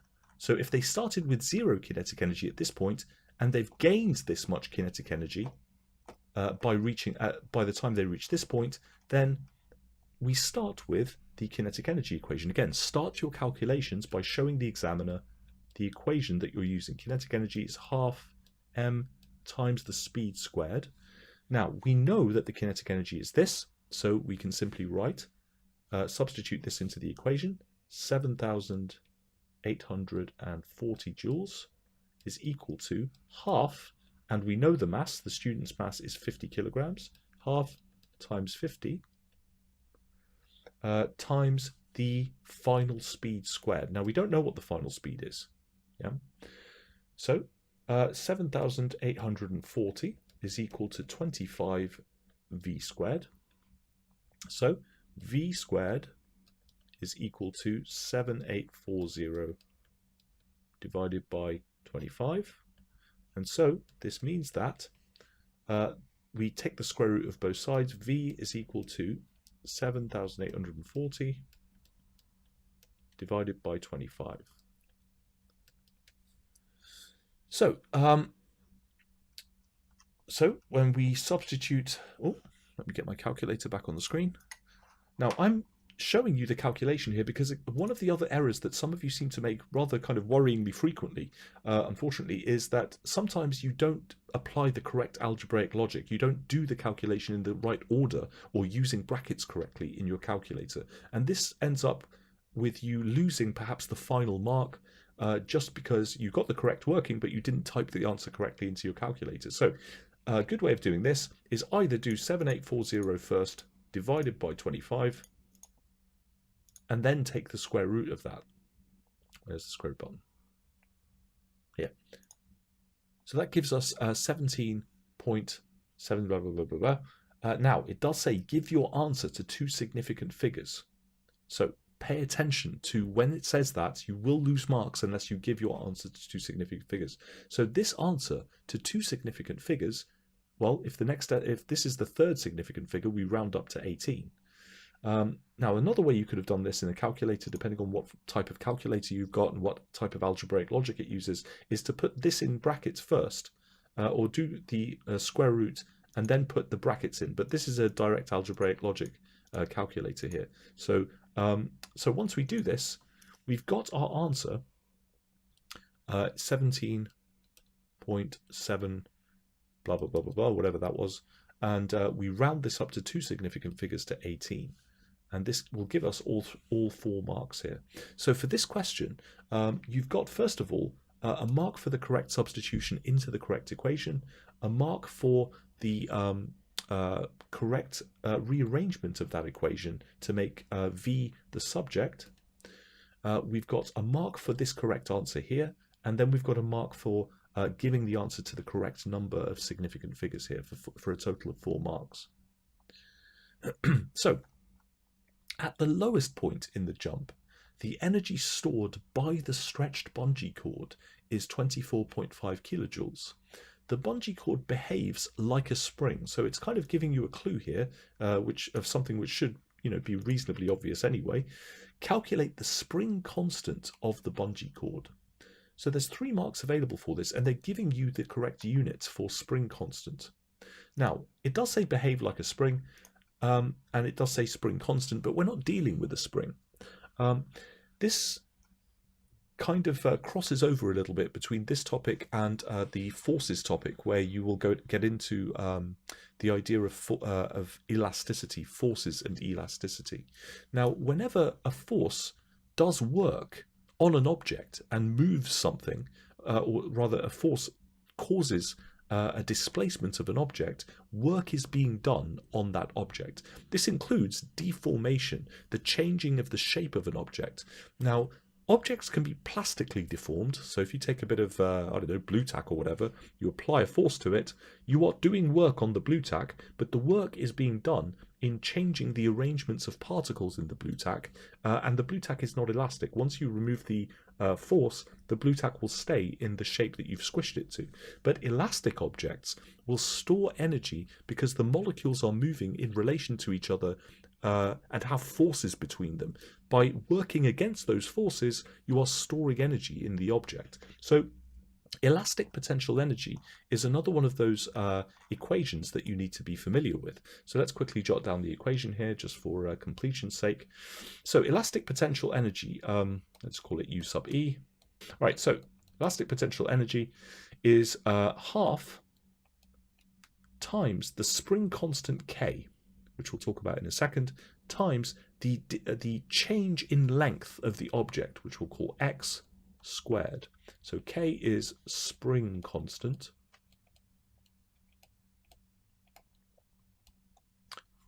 This value x is the change in length of an elastic object. In other words, an object which, when it's elastically deformed by a force, when its shape is changed by a force, either by extending it or compressing it, it will return to its original shape once the force is removed. That's what we mean by elasticity. So this is the change in length of an elastic object. Now, because this is a change in length, the units for this is meters, because meters is the standard unit of length or change in length. The spring constant I'll talk about in a moment, but elastic potential energy is just measured in joules because it's a measurement of energy. So what is spring constant then? Well, without getting too much into the topic of the forces webinar, which is going to be upcoming soon, a spring constant is a measure of how much force is required to deform, to stretch or compress an elastic object by 1 unit of length. And this goes to Hooke's law, which in GCSE specifications, I'm going to write this in brackets here, Hooke's law is usually stated like this, that the force acting on the spring is equal to the spring constant multiplied by the change in length of the object. Now, what this means is that the spring constant, a constant, if we wanted to define it, we would need to rearrange this equation to make the spring constant the subject. The spring constant of an elastic object is equal to the force per unit of extension, the number of newtons required to change the length of that elastic object by 1 meter. That's literally the definition. And once again, you see how we can define physical quantities, in physics at least, very easily by rearranging the equations that contain those physical quantities to make those quantities the subject, and then just literally translating from the maths into the English. Spring constant is defined as the force per unit of extension, per meaning divide. So now that we've got our equation for elastic potential energy, we can apply this to this question. So going back to this then, so calculate the spring constant of the bungee cord. Well, let's apply our systematic method of solving exam questions here. We've been given the energy stored by the bungee cord at the lowest point in the jump. We're trying to calculate spring constant. What equation do we know that contains all of the quantities that we need? Well, we know the equation for elastic potential energy, half K, and spring constant is K times extension squared. So let's have a look at the situation of this system.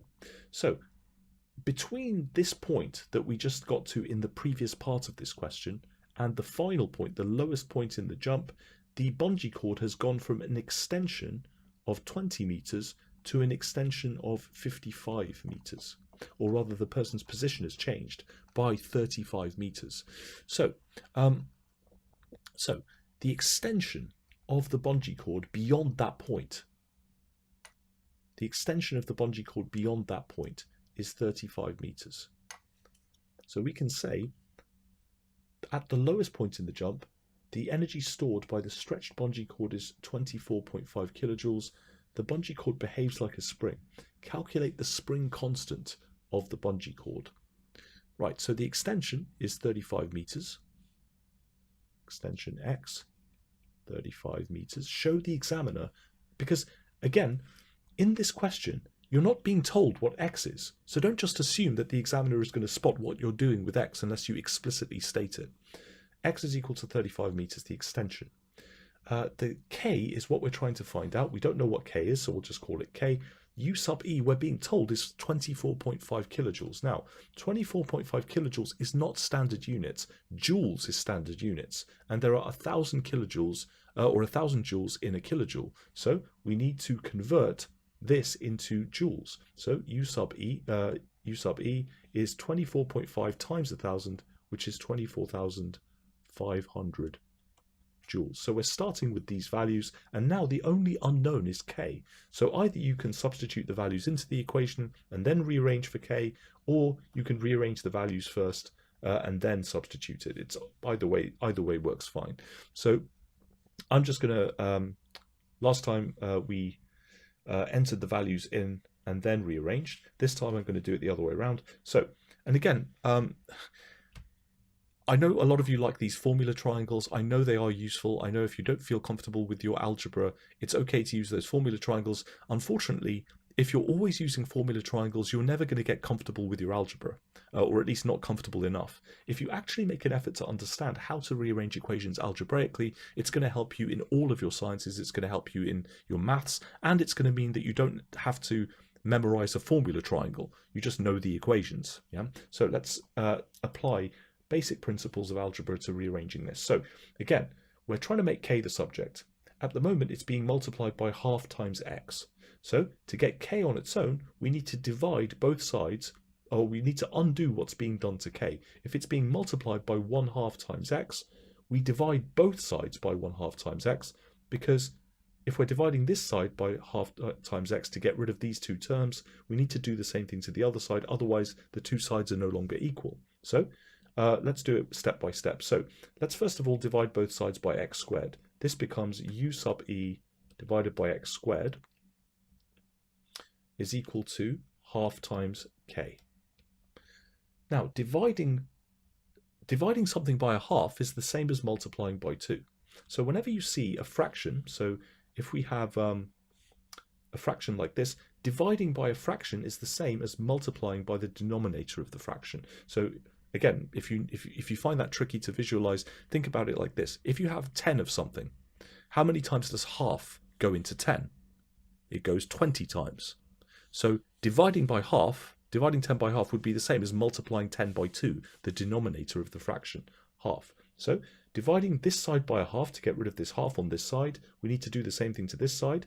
So dividing by a half is the same as multiplying by 2. So we multiply both sides by 2. This half disappears and we get k on its own. And we have 2 times this, so the 2 goes on the top of this fraction. So 2u sub e divided by x squared. So now we've got the equation in terms of the spring constant. So we can now substitute our values. K equals 2 times 24,500, and we divide this by 35 squared. So we need to enter this into our calculator. Again, just be careful the way you enter these things into your calculator. Do it step by step if you need to. Don't try and do it all in one go if you're not comfortable with doing it. So we can do it like this. We can divide. We can either do it step by step like this. So we do 2 times 24,500 equals, and then we divide this by, and we can put it in brackets if we want to be careful, 35 squared, close the bracket, and we have 40. Now again, the K, the spring constant, is defined as the amount of force per unit of extension, and so this is why the units are newtons per meter. So 40 newtons per meter. Now in this question, the first mark is for having the correct equation and then substituting the values into the equation. Now, because I've done it by rearranging the equation first, the examiner would award you the mark at this stage, that first mark. But it's essentially knowing the equation and then substituting the values into the equation after having first converted them. The conversion of these two values into standard units. So firstly, identifying that the extension is 35 meters and the fact that the elastic potential energy is 24,500, not 24.5. Both of these together get you the second mark. The third mark is for evaluating, and in other words, doing the calculation in your calculator and getting 40 as your final answer. So that gets you the 3 marks for that question, for a total of 11 marks. Okay, so I hope that was useful. So let's have a look at the next question that you all vote, the question that got the second highest number of votes. So that would be question 3. So question 3 is again think about the procedure that I'm trying to teach you guys, the approach to solving these questions. Read the stem of the question, see what kind of information is being given, and try and think about which principles or which equations come to mind which may apply to the quantities being described here. The image below shows a solar thermal power station that has been built in a hot desert. The power station uses energy from the sun to heat water to generate electricity. The energy from the sun is reflected towards a solar receiver that we're seeing here. Yep, so here you go, solar thermal power station. So you've got these banks of curved mirrors which all surround that central tower, and they are reflecting solar energy onto the energy from light and heat from the sun onto that solar thermal tower, where that energy heats water. It boils the water into steam. The steam then moves through a turbine, turning a turbine. The turbine is connected to an electrical generator, which transfers energy from the kinetic energy of the turbine to electrical energy. So, which part of the electromagnetic spectrum provides most of the heat, most of the energy to heat the water in a solar thermal power station? So, question A, part 1 is relatively straightforward. Now, you can you can say infrared radiation. It's not really the visible light frequencies or the ultraviolet radiation coming from the sun. It's the infrared waves, the infrared electromagnetic waves, which transfer energy from the sun. So here we could say infrared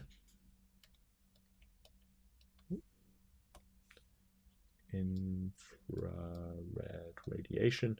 They will accept just IR as an abbreviation, but wherever possible, try and avoid using abbreviations. You're kind of opening yourself up to possibly losing marks there. So infrared radiation, and describe how heated water is used to generate electricity by this solar thermal power station. The process, now here's a clue for you, a very useful clue. The process is the same as in a fossil fuel power station. Fossil fuel power stations essentially work in pretty much the same way. The only difference is the source of the heat. So what you have is a boiler which is burning a fossil fuel. The fossil fuel is a store, contains a store of chemical potential energy. The chemical reaction that occurs, the combustion that occurs of that fossil fuel, releases heat energy. The heat energy is a transfer of internal energy from the combustion chamber into a water which is flowing through these pipes. So here's what happens. The water flowing through these pipes gets heated, and as water turns from liquid into a vapor, into a gas, its volume expands by 1,000 times or more, and that produces an enormous pressure of steam coming out of this pipe here. The steam blows across the vanes of this turbine, turning it. So we've got chemical potential energy store transferring heat, and the heat energy then vaporizes the water and causes it to emerge at a high pressure, high potential energy here, or high kinetic energy here, causing the rotational kinetic energy of the turbine to increase. This then transfers, the energy is then transferred to electrical energy by this generator here. So whether you're burning coal or oil or natural gas, the process, the actual system within the power station which actually transfers that into electrical energy is essentially the same. So it's the same thing happening in this power station here. There's water going through these pipes, and the water turns into steam, the steam turns a turbine, the turbine turns a generator. So let's write that down here. Heat turns liquid water to steam, vaporization. The steam turns a turbine. The turbine transfers or rather, the turbine turns a generator, I should say.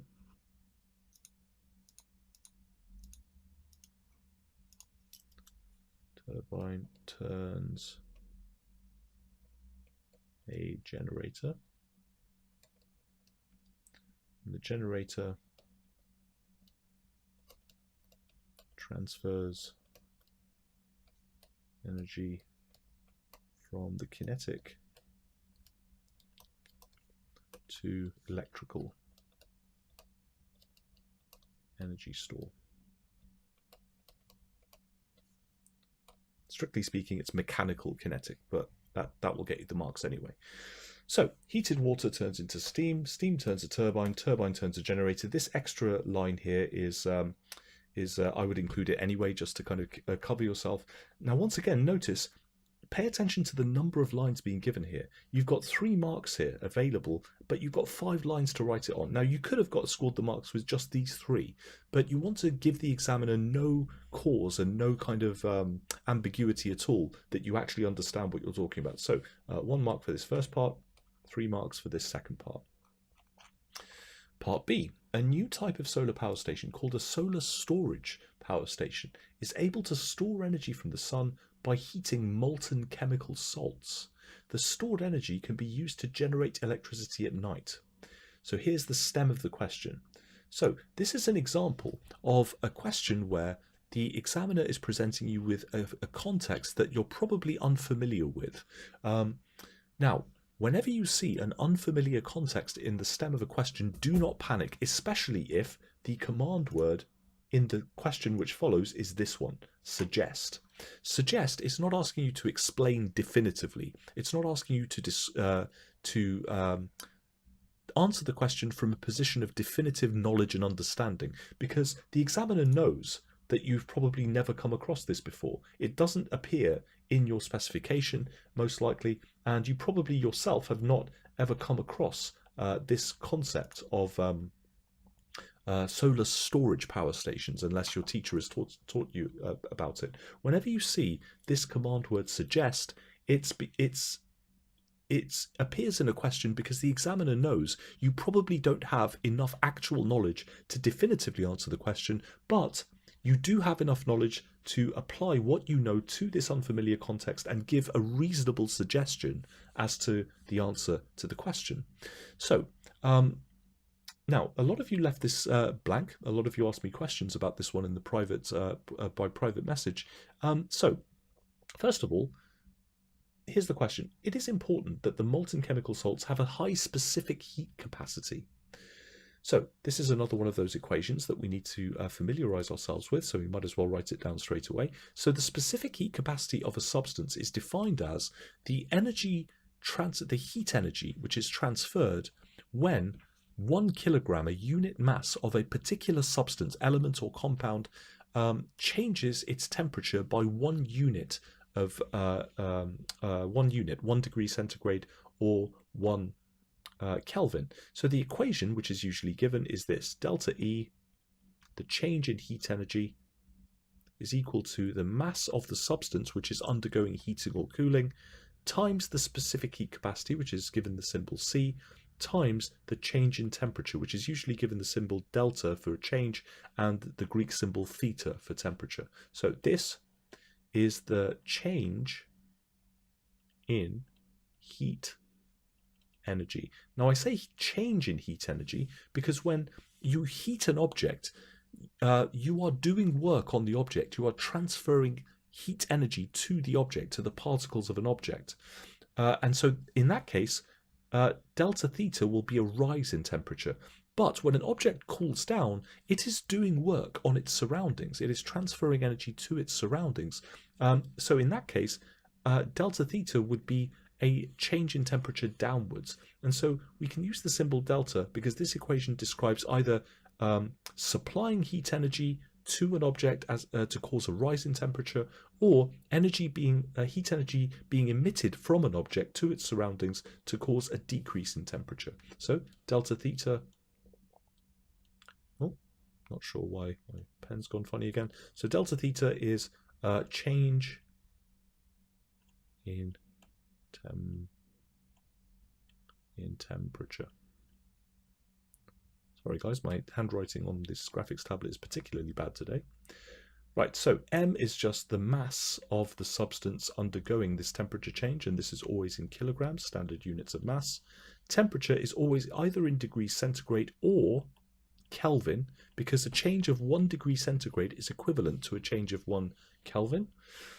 So C is the specific heat capacity. So it's specific because it is unique. It's a unique property of every material. It is the amount of heat energy required to raise 1 kilogram of that material's temperature by 1 degree centigrade or Kelvin, or it's the amount of heat energy which is given off from 1 kilogram of that material as it cools by 1 degree centigrade or Kelvin. Specific heat capacity. Now, if we rearrange this equation to make C the subject, we can actually define specific heat capacity in exactly the terms that I've just given. So once again, let's try that. So it's being multiplied by m delta theta. So we need to undo that by dividing this side by m delta theta. But whatever we do to this side, we must do to this side. Otherwise, the equality no longer holds. So if we divide both sides by delta theta times m, we get C on its own. So C, specific heat capacity now, is defined as the change in heat energy per unit mass, change in degrees centigrade. So the specific heat capacity of a substance is the change in energy of that occurs per 1 kilogram of that substance changing its temperature by 1 Kelvin. That's so we can literally translate what the equation is giving us to arrive at the formal definition for specific heat capacity. Furthermore, we can deduce, even if we don't remember, we can deduce what the units are for specific heat capacity because we know what the units for these are. The units for change of any energy is always in joules, so this is in joules. This is in degrees centigrade, this is in kilograms. So specific heat capacity is always given in units of, if you're measuring the temperature in degrees centigrade, it's going to be joules per kilogram degrees centigrade. Joules per kg degree C. So this is what specific heat capacity is defined as. This is the equation that defines it. So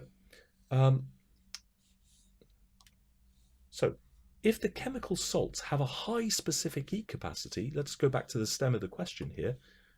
If a new type of solar power station called a solar storage power station is able to store energy from the sun by heating not water, as we talked about before, but molten chemical salts, well, in other words, energy is being transferred from the heat energy store from the sun to these molten salts. Well, if it has a high specific heat capacity, then 1 unit of mass can store a larger amount of energy. So we can now answer the question here. So suggest one reason why. So again, we've just arrived at an answer just by considering what we know about specific heat capacity. So you look at the question, you recall in your mind which equation might apply here, and then think about what it's telling you. This needs to be high in order to store lots of energy. Well, the higher the specific heat capacity, the higher the amount of energy that can be stored by those salts when you change their temperature by 1 degree centigrade by heating them using that heat energy from the sun. So 1 mark here, we can say that the higher the specific heat capacity,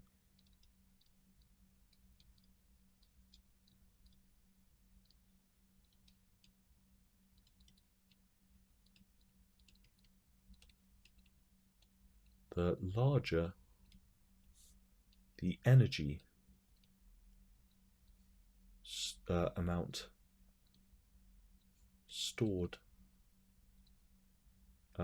in the molten salts.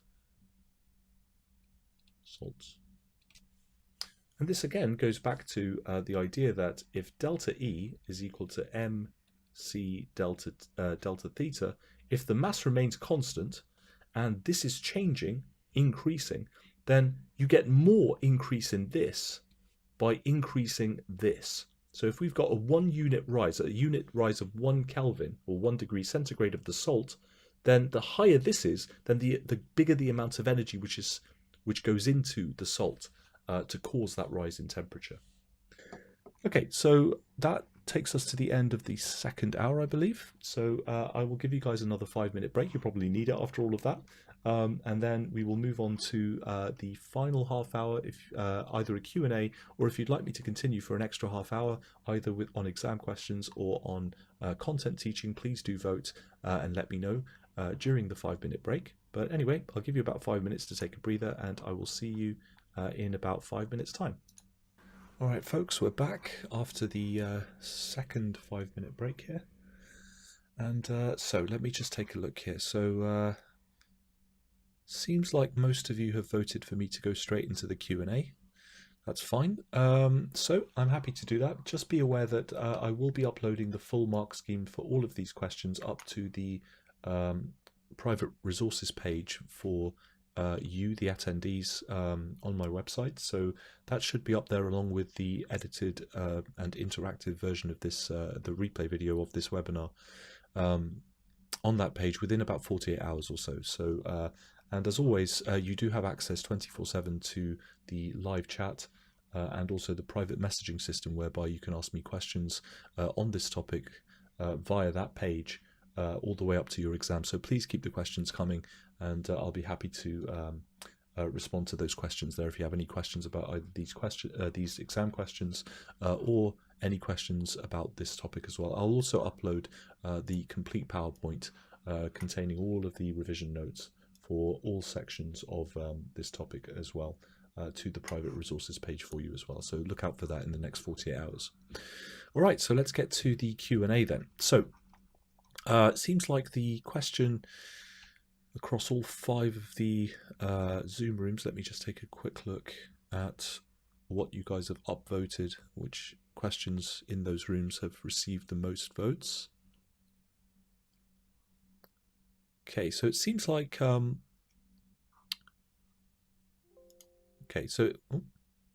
so it seems like one of the questions that's received the most votes is going back to this idea of kinetic energy as or going back to a difficulty that some of you seem to have with conceptualizing the idea that energy is stored as kinetic energy. A lot of you have kind of come up through years 7, 8, 9, perhaps even 10 or 11, hearing from teachers who themselves were educated in a system where they were taught to describe energy as being forms of energy. Sound as a form of energy, heat as a form of energy, light as a form of energy. No, they're not. Sound is, what sound is, for example, is the vibrations of air particles or water particles or solid particles of a solid as a sound moves through a material. The sound is a vibration of particles. That's what the sound is. But that vibration, those particles transfer energy. However, in that system that you're considering, so for example, in this room, if the system that I'm considering is my vocal cords and this microphone, then energy is contained in that system. It is stored in that system as the kinetic energies of those air molecules as they vibrate. So the sound is a store of kinetic energy. So it's almost a non-question. A lot of you have kind of phrased the question, how can kinetic energy be stored? It's not really the question you should be asking. It's a kind of a non-question if you're using rigorous scientific language. Energy is stored in a system as either associated either with the movements of the parts of that system or with the positions of the parts of that system. So again, this goes back to this idea that there are only really 2 forms of energy, and even that is stretching the case a little bit. Energy is stored in systems, full stop, right? The amount of energy in a system can increase or decrease. That's the total energy of the system. If the energy of the system stays the same, changes can still happen in the way that energy is stored. It is either stored in association due to the motions of particles, that's the kinetic part of the energy of that system. It's also stored as the potential part of the energy of that system. In other words, the energy associated with the position or the arrangements of the objects in that system. So the second highest voted question, let me just have a look here. Okay, so another question is, why is potential energy always associated with fields? Now, it's not necessarily always associated with fields. It's that almost all of the situations you're likely to come across which involve any kind of potential energy, it's due to the fact that there's some kind of field exerting forces on an object. Now this goes a little bit beyond GCSE, but you know, it's an interesting question, so I will attempt to answer it now. So take for example the gravitational field. Okay, so fields in general. So a field can be defined as a vector quantity which changes in direction and or strength at all points around the object causing that field. So gravitational fields affect masses. Electric fields affect charges, and so on. So different kinds of fields will affect certain fundamental properties of objects or objects with properties. So if, for example, if you take a completely electrically neutral object and you put it in an electric field, the electric field has no effect on it whatsoever. If you take an object with no mass, a hypothetical object with no mass, and you put it in a gravitational field, the gravitational field will not affect it at all. And fields extend all the way through space. So let's take, for example, the gravitational field between two objects. So let's say you have two objects. So let's say you have object A and you have object B over here. So let's say we fix object A in this position so that it can't move. So object A is fixed. And object A has a certain mass, let's just call it M1. Object B can move, so this can move freely. And this also has a mass, let's call it M2.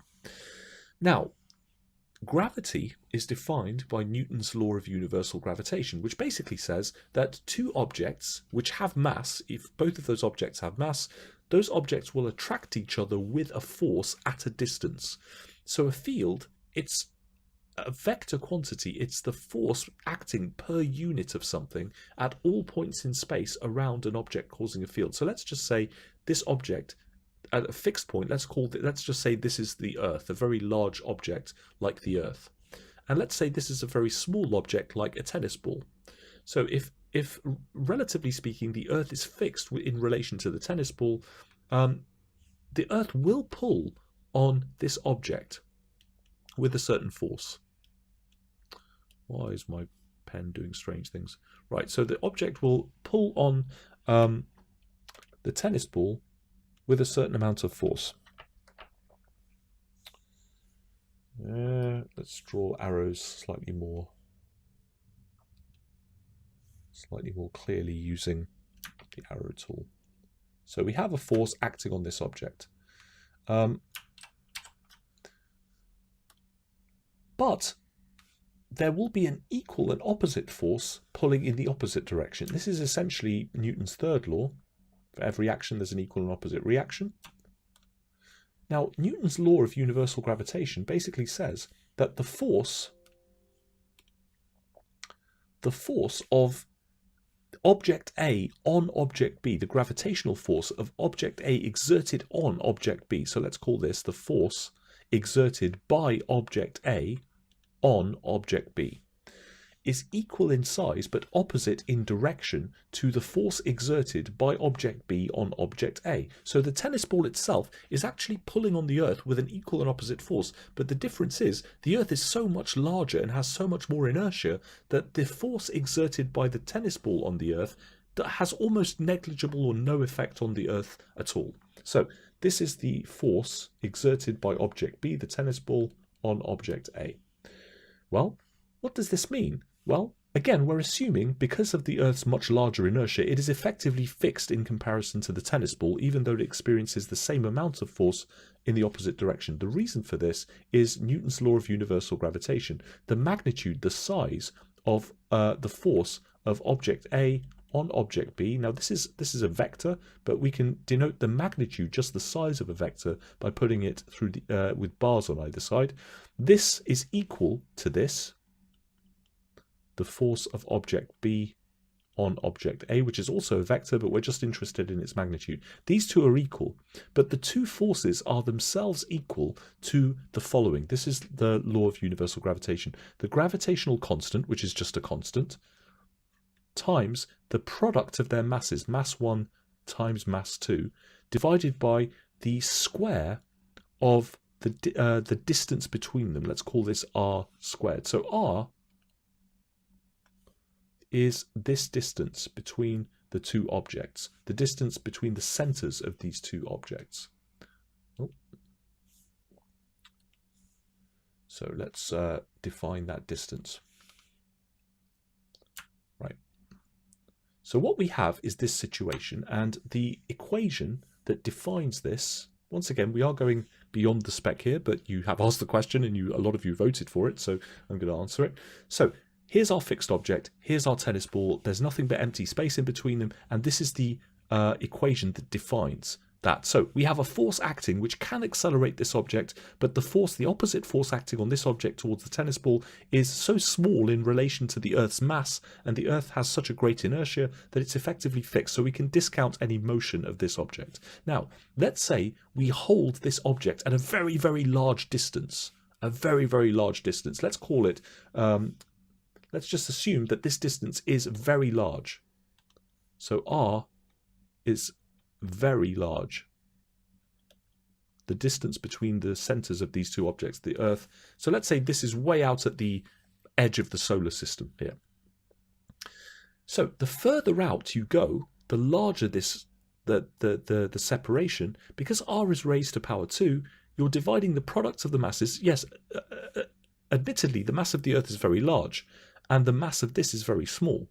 But if the r is very large, then the force between them is effectively zero, because the bigger this gets, the smaller the forces get. So let's just say it's very large. Let's say that r is approaching infinity. So let's say this is at an almost infinite distance from the Earth. Almost infinite.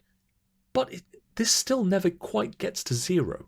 Yeah. So if this is infinite, then this approaches zero, but it can never actually quite get to zero. So what Newton's law of universal gravitation says is that forces like gravity can exert, or fields like the gravitational field can exert forces on objects at any distance between those two objects. And so in other words, every object with mass in the universe attracts every other object with mass in the universe with a force which is proportional to the product of the masses, but inversely proportional to the squares of the distance between them.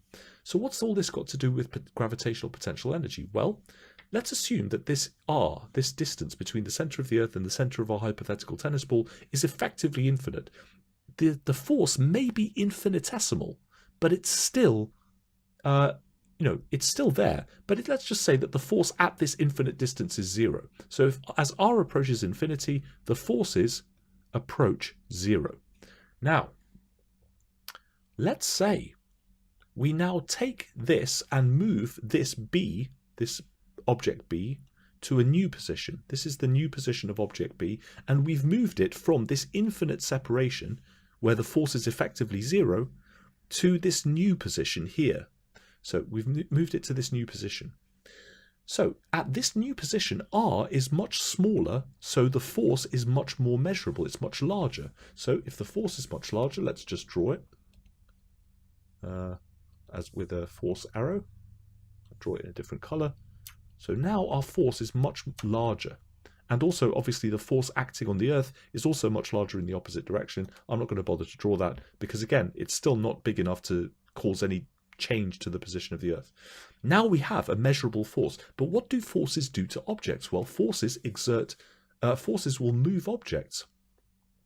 But to get the object to this distance, we have had to move it from here to here. We've had to exert a force to get it to move from here to here. So the energy stored here, so if we hold this object, it will accelerate towards the Earth, right? So we've gone from a position where the field will not accelerate the object because the force is effectively zero, and we've moved it to this position where the field, if allowed to do so, will accelerate this object. So we've gone from this position here, where the field does nothing to accelerate the object, it will not do work on the object at this position, to this position where the gravitational field of the Earth will accelerate this object, will do work. But what did we need to do to actually bring it to this position? Well, we needed to move the object from here to here. Because fields can accelerate objects, they can move objects by forces, it means fields contain energy for that reason. I hope that answers your question. Basically, the upshot of all of this is that if this force here, let's just call this F2. Let me go back to my thing. So let's just call this, at this position, which is at a non-infinite distance, at a finite distance, there is a finite force at this distance. So if we call this finite force, let me write it in red this time to distinguish it from the force that we said before. So now we have a finite force, a non-zero force. At infinite distance, this is 0. Oh. So at an infinite distance, this is 0, and this is also 0. But at a finite distance, this is non-zero.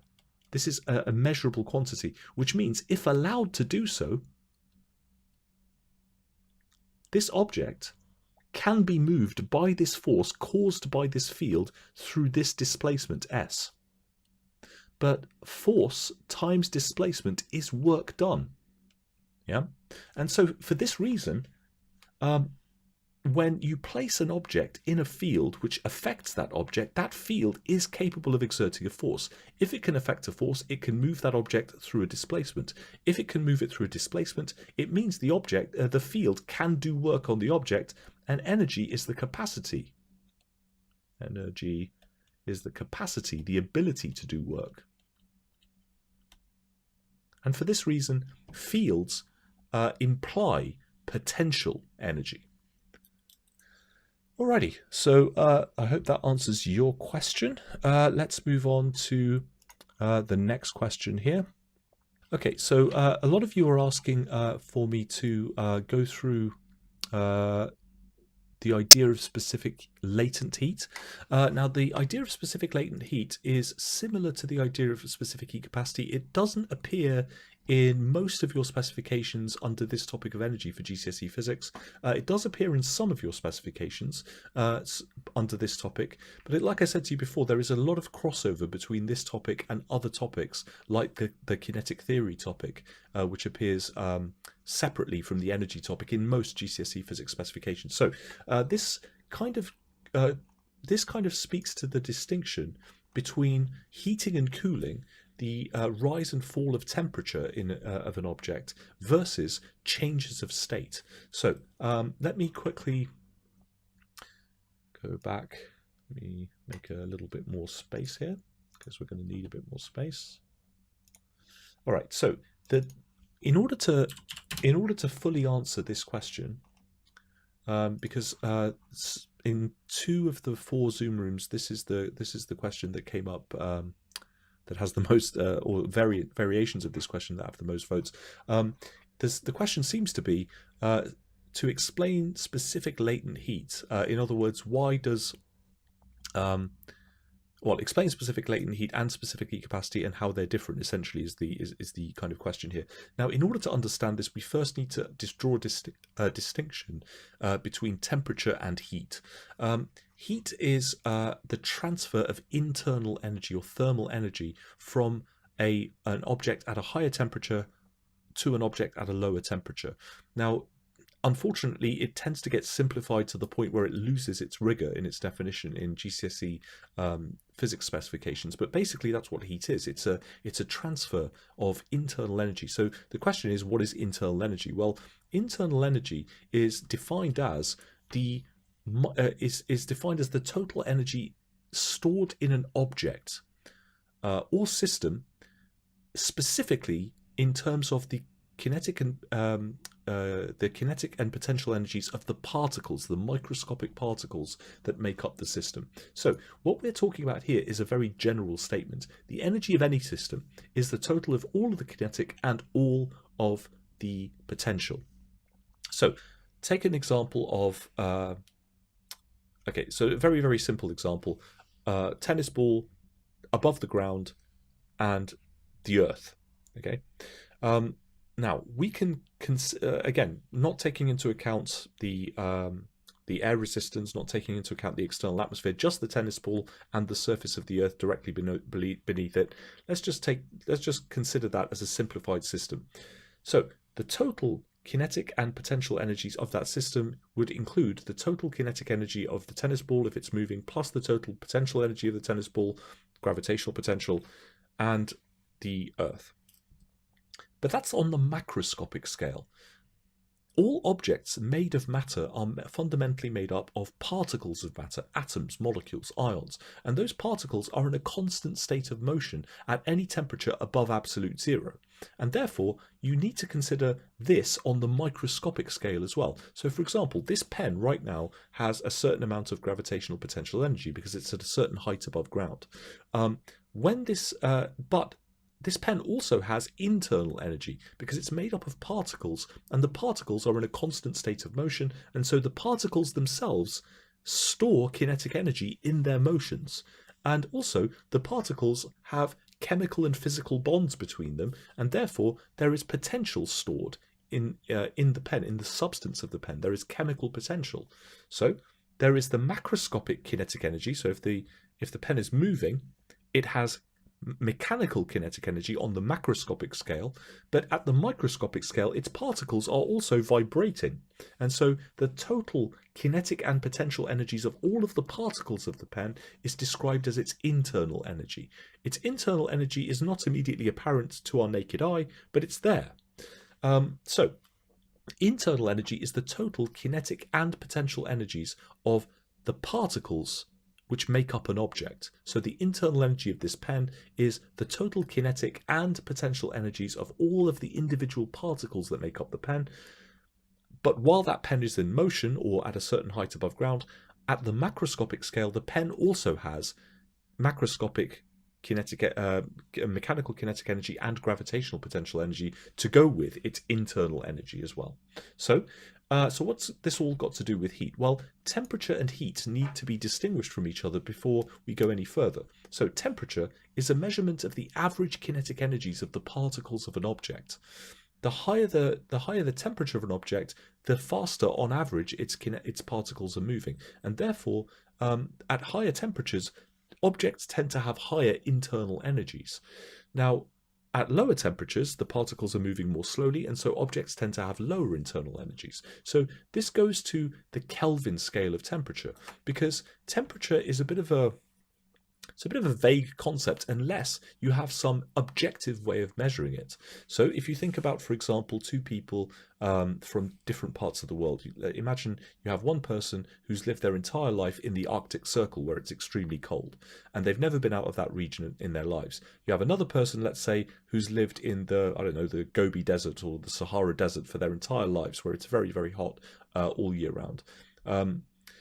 And they've never moved from that position their entire lives. Now imagine you take them to a country like the United Kingdom on the average day.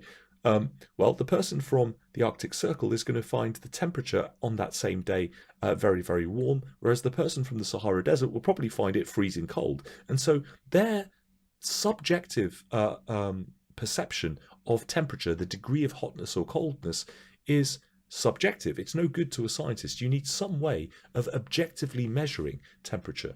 Now, the problem with that is that there are lots of different thermometric variables. There are lots of things that you can measure about liquids, solids, and gases, which change as the temperature changes. And so lots of different designs of thermometers have been made to make use of these different thermometric variables to measure temperature. But that also has a problem, because you then need to get all scientists to agree to use one of those. So let's take the Celsius scale, for example. The Celsius scale actually began the opposite way round to the way that most people conceive of it. It was based upon the melting and the boiling points of water, but originally the boiling point was 0 and the melting point was 100. These then got switched around. Another problem with the Celsius scale is that it has negative values. So along comes Lord William Kelvin, and he deduced from the expansion and the contraction of gases that there must be a coldest possible temperature. And this is the temperature at which all particles stop moving. This is called absolute zero. And so Kelvin defined a scale of temperature based upon an absolute, directly measurable objective thermometric variable by extrapolation. And so temperature is defined formally in physics as the average kinetic energies of, it's a measure of the average kinetic energies of particles. So that's what temperature is. So temperature, oh, let me use a different color here. In fact, I can use one of my PowerPoint slides instead. It'd probably be quicker. Just find the right slide here. All right, so here we go. So here is the Kelvin scale of temperature. So the boiling point of water is about 373 Kelvin. If we cool this all the way down, the particle motion decreases because, again, on the Kelvin scale, the absolute scale, temperature, the value of temperature is linked to the average kinetic energies, the average energies associated with the motions of each of those particles. Therefore, there can be no negative units on the Kelvin scale. Absolute zero is the temperature at which all particles theoretically would stop moving, and this corresponds to about minus 273.15 degrees centigrade. Now, a lot of effort has been spent to try and cool things down to absolute zero, but the problem with that is that in order to cool something down, you have to place it inside a region which is colder than the temperature that you're trying to get it to. Well, if absolute zero is the temperature at which all particles stop moving, there can be no colder temperature. And so scientists have managed to get things to within a few tiny fractions of a degree Kelvin, close to absolute zero, but not quite there. So this is what the temperature is defined as. So heat is the transfer of energy from a hotter region at a higher temperature to a colder region at a lower temperature, and this happens by conduction, by convection, or by radiation. So this gets to the answer to the question then. So there can only really be two situations then. If temperature is the measure of the average kinetic energies of the particles, or a measure of the thermal energies of an object, and heat is the transfer of internal energy from a hotter object to a colder object, then when you observe heating, so if you have an object and you supply heat, so if you supply heat to an object, then you are transferring energy from here to here. So the energy here will increase. However, certain things will happen when you reach a unique temperature, such as a melting point or a boiling point or a freezing point or whatever. The temperature will no longer rise. The temperature will remain constant, but the physical state of an object will change. So there's two different situations that can happen when you heat an object. Either the temperature rises. Now this implies increasing average kinetic energy of particles.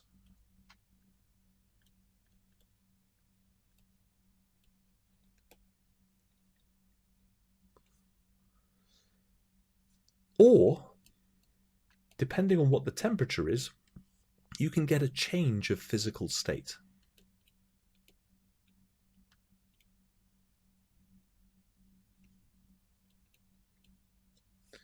So, when you heat an object, whether the object is a solid, a liquid, whatever, or when you cool an object, heating or cooling. So if you're cooling, the temperature could fall, or if you hit the freezing point or condensation point, and you continue to cool, you continue to remove heat from the object or transfer heat energy from the object, then you can also get a change of physical state. So there's only two possible consequences to adding or taking away heat energy from something. Now, in this case, when you are raising or decreasing temperature, where temperature is changing, this equation applies. Delta E equals mc delta theta, the specific heat capacity equation, because the specific heat capacity, remember, is defined as the energy required, or the heat energy change that occurs when per 1 kilogram mass being changing its temperature by 1 degree centigrade. However, changes of physical state happen at a constant temperature. So in this case, the energy transferred, so here the change of physical state is the energy transferred is equal to the mass times the specific latent heat. There is no change in temperature. So this value here is specific latent heat. Now this is measured. If you rearrange the equation for L here, you will get energy change per unit of mass. So this is measured in joules per kilogram. Now this is defined as the energy change that occurs which accompanies the change of physical state of a unit mass of a substance. So for example, water will have a specific amount of energy that will be required to boil 1 kilogram of liquid water into gaseous water. It will also have a specific amount of heat energy required to melt 1 kilogram of solid water, ice, to liquid water. There's also changes of physical state in the opposite direction. So when a 1 kilogram of water gas condenses to become 1 kilogram of water liquid, there's a specific amount of energy which is given off by that gas into the surroundings in cooling down or in condensing to become a liquid. But these changes happen at a constant temperature, change of physical state at constant temperature. There is no temperature change. Now, the reason why, and this is why it's called latent heat. The word latent means hidden. When you heat an object and its temperature rises, or when you cool an object and its temperature falls, it's fairly obvious what's happening to the heat energy. It's going into increasing the kinetic energies of the particles of the substance if you're heating it. So for example, you are supplying external heat energy, the particles absorb the heat energy, the particles vibrate more rapidly, and once again, temperature is a measurement of the average kinetic energies of the particles, therefore the temperature rises. That's fairly intuitive. Similarly, if you take a hot object and you cool it, you're transferring heat energy from the object, and as a result, the particles lose their average kinetic energy and they move more and more slowly, the temperature decreases. However, when you are heating a solid block of material and it starts to melt, the melting happens at constant temperature even though you are still supplying the heat energy to it. So the heat appears to be hiding. It doesn't manifest itself as a rise of temperature. Now the reason for this is because during these changes of physical state, the arrangements of the particles in that solid, liquid or gas are changing because the state is changing. The energy is being used not to increase the rate of motion of the particles or decrease the rate of motion of the particles if you're cooling. It's instead being used to overcome, for example, if you're melting or boiling something, overcome the forces of attraction between those particles to allow the particles of a solid, for example, to break free of those lattice forces and start to move past each other to become a liquid. If you're boiling a liquid, it happens at a constant temperature because as you're heating it and you hit the boiling point, the heat energy being supplied is being used not to increase the rate of motion of the liquid's particles, but to get those particles to break free of the forces holding them to each other and go into the gas state where they're much more widely separated.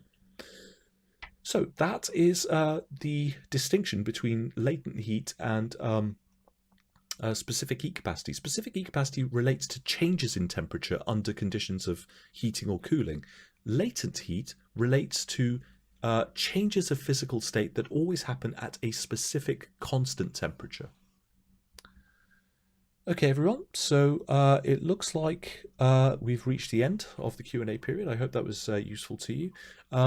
Once again, if you have any questions that occur to you after this webinar, please go to the private webinar resources page on the website once you've logged in, and you can make use of either the private message function to send me a private question, or you can type your question up into the live chat there and hopefully start a discussion with other students in which I will also respond. Typically it takes me between 24 to 48 hours to respond to any questions there, but I will respond. I will also upload the mark scheme for the exam questions along with the slides and also the interactive recording of this webinar as well. You're all quite welcome.